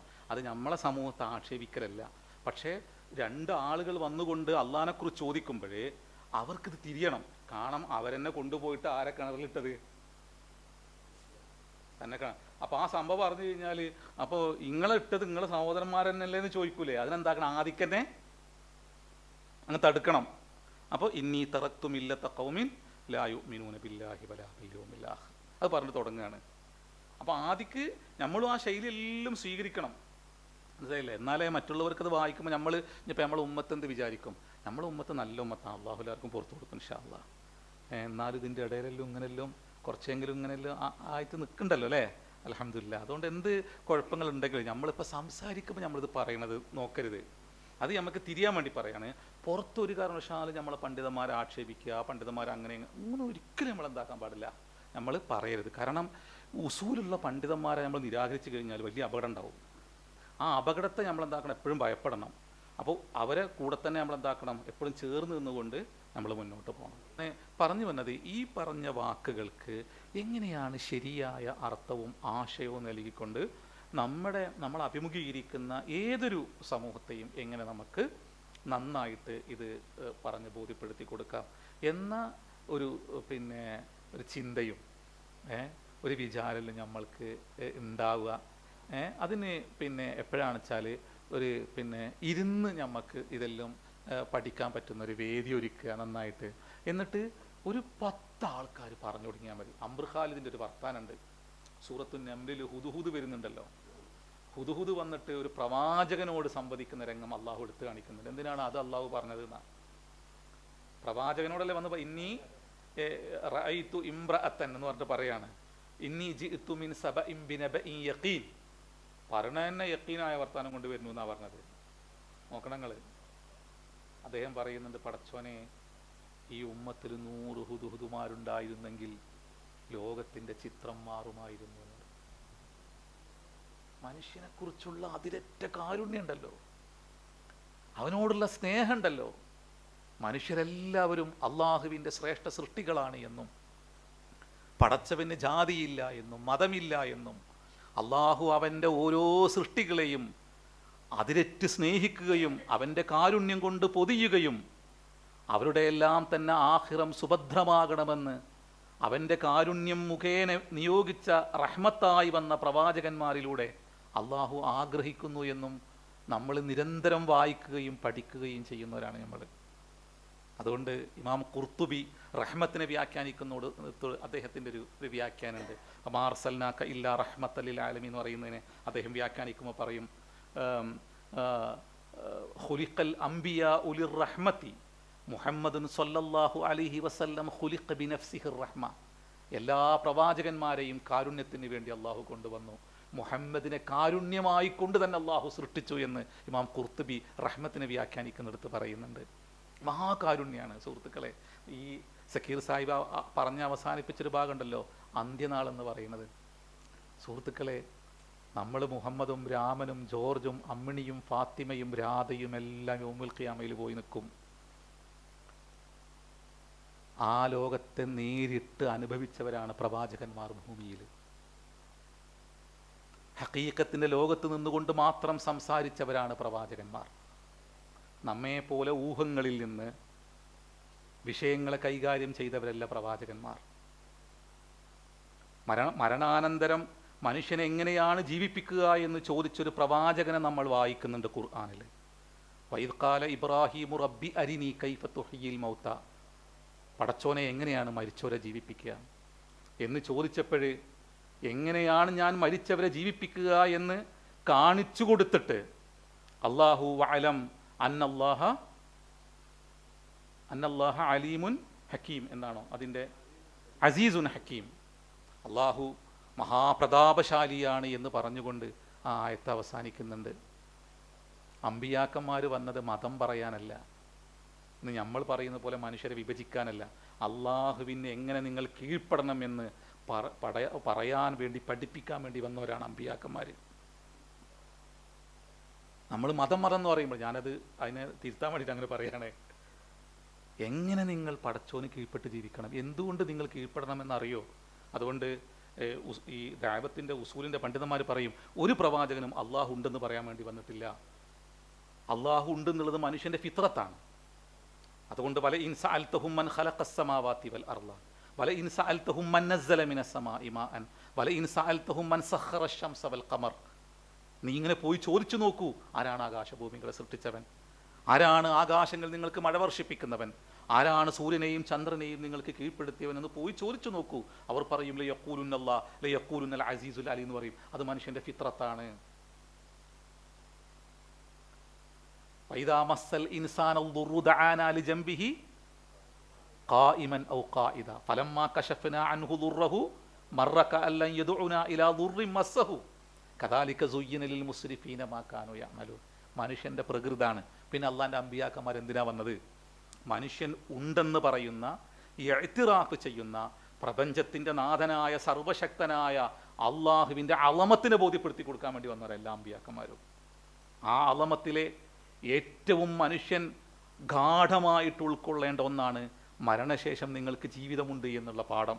അത് തിരിഞ്ഞിട്ടില്ലെങ്കിൽ ഒരാൾക്കും പടച്ചോൻ്റെ മുമ്പിൽ ഹൃദയം നിറഞ്ഞ് സുജൂദ് ചെയ്യാൻ പറ്റൂല.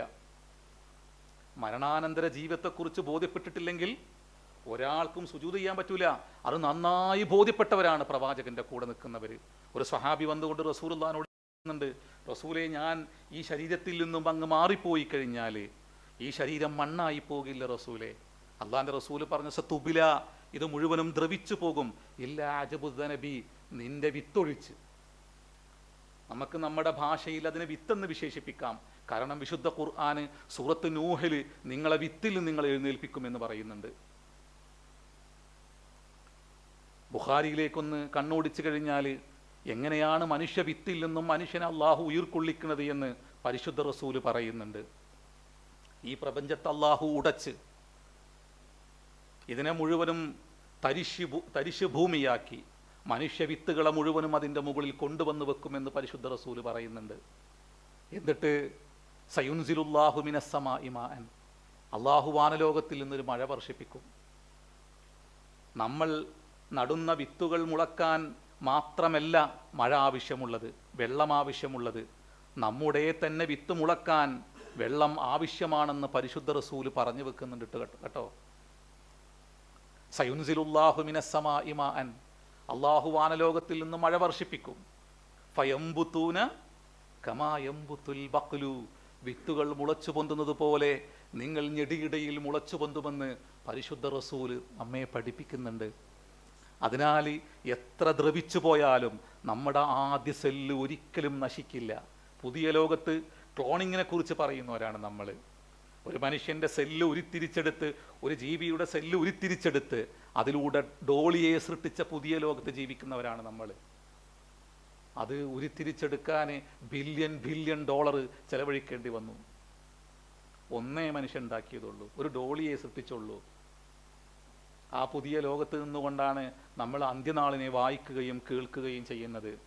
വിശുദ്ധ ഖുർആൻ ആണയിട്ട് പറയുന്നുണ്ട്. അതുകൊണ്ട് നിങ്ങൾ എണ്ണുന്ന സമയമുണ്ടല്ലോ, ആ സമയം പടച്ച തമ്പുരാന്റെ അടുക്കൽ ഒരു സെക്കൻഡിന്റെ അംശം പോലുമില്ല. വലില്ലാഹി ഗൈബുസ്സമാവാതി വൽ അർള്, വലില്ലാഹി ഗൈബുസ്സമാവാതി വൽ അർള് വമാ അംറുസ്സാഅതി ഇല്ലാ കലംഹിൽ ബസരി ഔ ഹുവ അഖ്റബ്. അന്ത്യനാളെന്ന് പറയുന്നത് മിഴിജിമ്മി തുറക്കുന്നൊരു സമയമേ ഉള്ളൂ, അല്ല അതിനേക്കാളും വേഗതയിൽ സംഭവിക്കുന്ന ഒന്നാണ് അന്ത്യനാളെന്ന് പറയുന്നത്. നമ്മൾ ഇപ്പോൾ എത്ര സമയം മിഴിജിമ്മി തുറന്നു? നമ്മൾ എണ്ണുന്ന സമയമേ അല്ല അള്ളാഹുവിൻ്റെ അടുക്കലുള്ള സമയം. മനുഷ്യൻ്റെ ആദ്യവാസം മുതൽ അന്ത്യനാൾ വരേക്കുമുള്ള മനുഷ്യൻ എണ്ണുന്ന കാലമുണ്ടല്ലോ, സമയമുണ്ടല്ലോ. പ്രപഞ്ചനാഥനായ അള്ളാഹുവിൻ്റെ സമീപത്തൊരു സെക്കൻഡിൻ്റെ അംശം പോലുമില്ല എന്ന് നിരന്തരം അള്ളാഹു നമ്മളോട് പറഞ്ഞു വെക്കുന്നുണ്ട്. നമ്മൾ നമ്മുടെ എല്ലാം തന്നെ വിത്തിലേക്ക് മടങ്ങാൻ ഇതാ കാതോർത്തിരിക്കുകയാണ്. നിങ്ങൾ കാണുന്നില്ലേ ഒരു മാവ്? ആ മാവിൽ നന്നായി പഴുത്തു നിൽക്കുന്ന ഒരു മാമ്പഴം അതിൻ്റെ ഞെട്ടറ്റ് ഭൂമിയിൽ വീണ് കഴിഞ്ഞാൽ അതിൻ്റെ തൊലി അങ്ങ് അഴുകിപ്പോകും. മാംസളമായ ഭാഗങ്ങളിൽ പുഴുക്കളരിക്കും. മണ്ണ് തിന്നാതെ ഒന്ന് മാത്രം അവിടെ കിടക്കും, അതിൻ്റെ വിത്ത് കിടക്കും. ഒരു വസ്തുവിൻ്റെയും ഉള്ളിലുള്ള വിത്ത് മണ്ണ് തിന്നില്ല സുഹൃത്തുക്കളെ. അതിൻ്റെ മുകളിൽ വെള്ളമങ്ങ് ഉറ്റി വീണാൽ, മഴയങ്ങ് അതിൻ്റെ മുകളിൽ വന്നു വീണാൽ അതിൻ്റെ ഉള്ളിൽ നിന്നും അതിൻ്റെ തുടിപ്പങ്ങ് പൊന്തി വന്നതിന് ശേഷം മാത്രമേ അതിനെ മൂടിയ മേൽപ്പാളി മണ്ണ് തിന്നുകയുള്ളൂ. മണ്ണിനത് നിഷിദ്ധമാക്കി വെച്ചിരിക്കുന്നു. നമ്മുടെ വിത്തും ഒരിക്കലും മണ്ണ് തിന്നില്ല.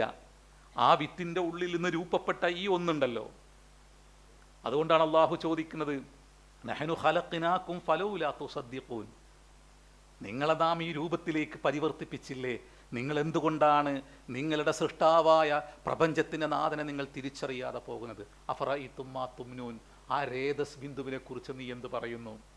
നമ്മുടെ കണ്ണുകൊണ്ട് കാണാൻ കഴിയാത്ത മൈന്യൂട്ടായ ആ ബിന്ദുവിൻ്റെ ഉള്ളിൽ ഈ കണ്ണും കാതും കേൾവിയും ഹൃദയവും നാഡീവ്യൂഹങ്ങളും മുഴുവനും നിറച്ചു വെച്ച് ഈ രൂപത്തിലേക്ക് നമ്മെ പരിവർത്തിപ്പിച്ച പ്രപഞ്ചനാഥനായ സർവശക്തനായ നാഥൻ. നഹ്നു ഖലഖ്നാകും ഫലൗലാ തുസദ്ദിഖൂൻ അഫറഅയ്തും മാ തുംനൂൻ അഅൻതും തഖ്ലുഖൂനഹു അം നഹ്നുൽ ഖാലിഖൂൻ. ആ രേതസ് ബിന്ദു ഉണ്ടല്ലോ, അതിനെ നീയാണോ സംവിധാനിച്ചത്, നാമാണോ? നഹ്നു ഖദ്ദർനാ ബൈനകുമുൽ മൗത, നിങ്ങൾക്ക് സമയം നിർണയിച്ചിരിക്കുന്നു. മരണമെന്ന് പറയുന്നത് നമ്മുടെ സമയത്തിൻ്റെ അവസാനമാണ്. അള്ളാഹു നമുക്ക് നിർണയിച്ച സമയത്തിൻ്റെ എൻഡിങ് ആണ് എന്തെന്ന് പറയുന്നത്, മരണമെന്ന് പറയുന്നത്. നഹ്നു ഖദ്ദർനാ ബൈനകുമുൽ മൗത വമാ നഹ്നു ബിമസ്ബൂഖീൻ അലാ അൻ നുബദ്ദില അംസാലകും വനുൻശിഅകും ഫീമാ ലാ തഅലമൂൻ. സുബ്ഹാനല്ലാഹ്. സുഹൃത്തുക്കളെ, എല്ലാ മനുഷ്യരും മരിച്ചു പോകും. നമ്മൾക്കും അല്ലാഹു സമയം നിർണയിച്ചു. മനുഷ്യനോടുള്ള ഏറ്റവും വലിയ കാരുണ്യമാണ് അവൻ്റെ മരണാനന്തര ജീവിതത്തെ ബോധ്യപ്പെടുത്തി കൊടുക്കുക എന്നുള്ളത്. അതുകൊണ്ടാണ് ലോകത്ത് വന്ന മുഴുവൻ പ്രവാചകന്മാരും കരഞ്ഞുകൊണ്ട് മനുഷ്യരുടെ പിറകിൽ ഓടിയത്. മതം പറഞ്ഞിട്ട് ഓടിയതല്ല. അവൻ്റെ മരണാനന്തരം അവൻ സത്യമായി അവൻ കാണുന്ന അവൻ്റെ മുമ്പിൽ അള്ളാഹു പുലർത്തി കാണിപ്പിച്ചു കൊടുക്കുന്ന ആ ഒരു സത്യമായ ലോകത്തെ ബോധ്യപ്പെടുത്താനാണ് എല്ലാ പ്രവാചകന്മാരും വന്നത്. അതുകൊണ്ട് വിശുദ്ധ ഖുർആൻ വഖ്സമൂ ബില്ലാഹി ജഹ്ദ ഐമാനിഹിം, അവർ ആണയിട്ടുകൊണ്ട് പറയുന്നു, ലാ യബ്അസുല്ലാഹു മൻ യമൂത്ത്, മരിച്ചവരെ ആരും ജീവിപ്പിക്കൂല, ബലാ വഅദൻ അലൈഹി ഹഖ്ഖ, അത് അള്ളാഹിൻ്റെ മേൽ നിർബന്ധമായൊരു ബാധ്യതയാണ്. വലാകിന്ന അക്സറന്നാസി ലാ യഅലമൂൻ, പക്ഷേ മനുഷ്യരിൽ അധിക പേരും അതറിയുന്നില്ല. എന്നിട്ട് അള്ളാഹു പറയാണ്, ലിയുബയ്യിന ലഹുമുല്ലദീ യഖ്തലിഫൂന ഫീഹി, അവർ അഭിപ്രായ വ്യത്യാസത്തിലായ ആ ഒന്ന് നാം അവർക്ക് വിശദീകരിച്ചു കൊടുക്കുവാൻ, വലിയഅലമല്ലദീന കഫറു, നിഷേധികൾ ബോധ്യപ്പെടുവാനും, അന്നഹും കാനു കാദിബീൻ, അവർ കളവാണ് പറഞ്ഞത് എന്ന് ബോധ്യപ്പെടാനും നാം ആ ദിവസത്തെ കൊണ്ടുവരിക തന്നെ ചെയ്യും. ഒരു സംശയവുമില്ല. സുഹൃത്തുക്കളെ, നമ്മളിലും മടങ്ങാൻ. ഇത് സൂറത്ത് നഹ്ലാണ്. നഹ്ലിലെ 38-39 ആയത്താണ്. അതുകൊണ്ട് വഖ്സമൂ ബില്ലാഹി ജഹ്ദ പലയിടങ്ങളിലും പ്രയോഗിക്കും. മനുഷ്യനെ നിഷേധിക്കുകയാണ്. നമ്മൾ നിഷേധിക്കുന്നില്ലേ? ശരിക്കും നിഷേധിക്കുന്നുണ്ട്, സത്യമായിട്ട് നിഷേധിക്കുന്നുണ്ട്. വായുകൊണ്ട് പറയാണ് മരണാനന്തര ജീവിതം ഉണ്ടെന്ന്. നമ്മളെ ഹൃദയത്തിൽ അത് സ്പർശിച്ചിട്ടില്ല. അതാണ് ഞാൻ പറഞ്ഞത്. ഇൽമിനെ 3 പണ്ഡിതന്മാർ വ്യാഖ്യാനിക്കുന്നുണ്ട്. ഒന്ന് പറയും ഇൽമുൽ യഖീൻ എന്ന് പറയും, പിന്നെ ഐനുൽ യഖീൻ എന്ന് പറയും, ഹഖുൽ യഖീൻ എന്ന് പറയും. ഇൽമുൽ യഖീൻ എന്ന് പറയുന്നത് ഒരു സത്യസന്ധനായൊരു മനുഷ്യൻ നമ്മളോട് പറയുന്ന വൃത്താന്തത്തെയാണ് ഇൽമുൽ യഖീൻ എന്ന് പറയാം. നമ്മൾ നന്നായി വിശ്വസിക്കുന്ന ഒരാളൊരു കാര്യം എന്ന് പറയാം, നമ്മളത് പൂർണ്ണാർത്ഥത്തിൽ വിശ്വാസത്തിലെടുക്കും. ഐനുൽ യഖീൻ എന്ന് പറയും, അത് നമ്മൾ കാണുകയാണ്, അപ്പോൾ അത് ഐനുൽ യഖീൻ എന്ന് പറയും. ഹഖുൽ യഖീൻ എന്ന് പറഞ്ഞാൽ ആ കണ്ട ഒന്നിനെ നമ്മളെന്താക്കുകയാണ്, ശരിക്കും രുചിക്കുകയാണ്. ഇതിനാണ് ഹഖുൽ യഖീൻ എന്ന് പറയുന്നത്. അതുകൊണ്ടാണ് എല്ലാ അമ്പിയാക്കന്മാരും ഹഖുൽ യഖീനിൽ നിന്നുകൊണ്ടാണ് ലോകത്തോട് സംസാരിച്ചത് എന്ന് ഈ ചില മുഫസ്സിരീങ്ങളിലും പറയുന്നത്. ഓല് നേരിട്ട് ഇങ്ങനെ കാണുകയാണ് ആ ലോകത്തെ. അതുകൊണ്ടാണ് ഓല് കരഞ്ഞത്. നമ്മൾ എപ്പോഴെങ്കിലും ഒരു ആഗ്രഹം പറഞ്ഞിട്ട് നമ്മൾ കരഞ്ഞിക്കണം. ഒരാളോട് പറഞ്ഞു കൊടുക്കുമ്പോൾ നമ്മൾ ഹൃദയം പിടച്ചിട്ടുണ്ടാ? നമ്മൾ ഹൃദയം പിടച്ചിട്ടില്ല. സുഹൃത്തുക്കൾ, സത്യമല്ലേ ഇത്? നിങ്ങൾ ചിന്തിച്ച് ചോദിക്കുകയാണെങ്കിൽ അടുത്ത നിമിഷം അള്ളാഹു നമുക്കിൽ ദീർഘായുസ്സ് നൽകട്ടെ, നമ്മൾ എത്ര പേര് നാളുണ്ടാവും നമുക്കറിയില്ല. എല്ലാ സുഹൃത്തുക്കൾ നിർണയിച്ചു കഴിഞ്ഞു. നമ്മൾ അവസാനത്തെ ആ ഒരു പോയിന്റിലേക്ക് ഇങ്ങനെ പോയിക്കൊണ്ടിരിക്കുകയാണ് സുഹൃത്തുക്കളെ, എല്ലാ മനുഷ്യരും. അതുകൊണ്ടാണ് പടച്ചോന് അമ്പിയാക്കന്മാർ എത്ര നിഷ്കളങ്കായിട്ടാണ് മനുഷ്യരെ സ്നേഹിച്ചത്. നമുക്ക് ആ ലോകം ബോധ്യപ്പെട്ടിട്ടില്ല. നമ്മളിങ്ങനെ പലതും പറഞ്ഞ് കയ്യൊഴിയാണ്. അസ്തഗ്ഫിറുല്ലാഹ്, അല്ലാഹു നമുക്കതിൽ പുറത്തരട്ടെ. എന്തിനാ മതം എന്ന് പറയാൻ വേണ്ടി മതം വന്ന വാക്കന്നെ ഉപയോഗിക്കണ്ട. ആ വാക്കനോട് വിട്ടാളി. അമ്പിയാക്കന്മാരൊന്നും അങ്ങനത്തെ ഒരു മനുഷ്യനെ വിഭജിക്കുന്ന വാക്കൊന്നും അമ്പിയാക്കന്മാർ പ്രയോഗിച്ചിട്ടൊന്നുമില്ല. അതിൽ നമുക്ക് തെറ്റായിട്ട് പറഞ്ഞുകൊണ്ടിരിക്കുകയാണ്. മനുഷ്യനെ സ്നേഹിക്കുക, ഹൃദയം നിറഞ്ഞ് സ്നേഹിക്കുക, അതിരറ്റ കാരുണ്യം മനുഷ്യനോട് പ്രകടിപ്പിക്കുക, അവനോടുള്ള സ്നേഹബന്ധത്തെ, അയൽപക്ക ബന്ധത്തെ, സൗഹൃദ ബന്ധത്തെ ഏറ്റവും പരിഭാവനമായി സൂക്ഷിക്കുക. മനുഷ്യനോടുള്ള ബന്ധത്തെ അത് നമ്മുടെ സ്വാർത്ഥതയ്ക്ക് വേണ്ടിയല്ല, ഭൗതികമായ താല്പര്യങ്ങൾക്ക് വേണ്ടിയല്ല, ആരുടെയെങ്കിലും കയ്യടി നേടുവാൻ വേണ്ടിയല്ല, അള്ളാഹുവിൽ നിന്നുള്ള പൂർണ്ണ പ്രതിഫലം കാംക്ഷിച്ചുകൊണ്ട് അള്ളാഹു എങ്ങനെയാണോ അവൻ്റെ സൃഷ്ടികളെ അവൻ ആദരിക്കുകയും ബഹുമാനിക്കുകയും ചെയ്യുന്നത്, അത് വായിക്കുന്ന പഠിക്കുന്ന ഒരു വിഭാഗം എന്നുള്ള നിലക്ക് മനുഷ്യരോടൊരു മതിൽ കെട്ടുമില്ലാതെ അവനെ സ്നേഹിക്കാൻ കഴിയണം. ഒരു ഭിത്തിയും നിർമ്മിക്കാതെ മനുഷ്യനെ ചേർത്ത് പിടിക്കാൻ നമുക്ക് കഴിയണം. നേരത്തെ പറഞ്ഞതുപോലെ അവൻ ഹിന്ദു, അവൻ ക്രൈസ്തവൻ, അവൻ ബുദ്ധൻ, ഇതൊരു പ്രവാചകന്മാരുടെ കാഴ്ചപ്പാടല്ല. അത് മതവാദ ലോകത്തെ മനുഷ്യനുയർത്തിയ ഏറ്റവും വൃത്തികെട്ട കാഴ്ചപ്പാടാണത്. അതിനപ്പുറം പ്രവാചകന്മാർ ചേർത്ത് പിടിച്ചതുപോലെ മനുഷ്യനെ ഹൃദയത്തോട് ചേർത്ത് പിടിച്ച് മനുഷ്യനെ നീ എങ്ങനെയാണ് ബഹുമാനിക്കേണ്ടത്, അവൻ മനുഷ്യനാണ് എന്ന അർത്ഥത്തിൽ എന്ന് പറയുന്നൊരു വർത്താനുണ്ടല്ലോ. അതുപോലെ കുല്ലുക്കും മിൻ ആദം വ ആദമു മിൻ തുറാബ്, മനുഷ്യരെ നിങ്ങളെല്ലാവരും ഒരു അച്ഛൻ്റെ മക്കളാണ്, ഒരു പിതാവിൻ്റെ മക്കളാണ്, നിങ്ങളുടെ പിതാവ് മണ്ണിൽ നിന്നുമാണ് എന്ന് പറയുന്ന മാനവികതയുടെ മൂർത്തമായ ഒരു സന്ദേശം ഉണ്ടല്ലോ. ആ സന്ദേശത്തെ പ്രവാചകൻ്റെ ഒപ്പം ചേർന്ന് നിന്നുകൊണ്ട് നമുക്ക് ചേർത്ത് പിടിക്കാൻ നമുക്ക് കഴിയുന്നിടത്താണ് നമ്മൾ വിജയിക്കുന്നത്. പ്രവാചകന്മാരെ മറ്റുള്ളവർക്ക് തിരിയുന്നത്, നമ്മൾ ഹൃദയം നിറഞ്ഞ് ഒരു സ്വാർത്ഥതയുമില്ലാതെ മനുഷ്യരെ സ്നേഹിക്കുന്നവരാണെന്ന് അവർക്ക് ബോധ്യപ്പെടുന്നത്. അപ്പോൾ അള്ളാഹു നമ്മൾ അനുഗ്രഹിക്കട്ടെ. മനുഷ്യരെ സ്നേഹിക്കാൻ നമുക്ക് കഴിയണം, അവരോടുള്ള കാരുണ്യം, ദയാവായ്പയിലും പ്രകടിപ്പിക്കാൻ നമുക്ക് കഴിയണം. അള്ളാഹു നമ്മൾ അനുഗ്രഹിക്കട്ടെ. വാഹൃദ അൽഹംദുലില്ലാഹി റബ്ബിൽ ആലമീൻ. അസ്സലാമു അലൈക്കും.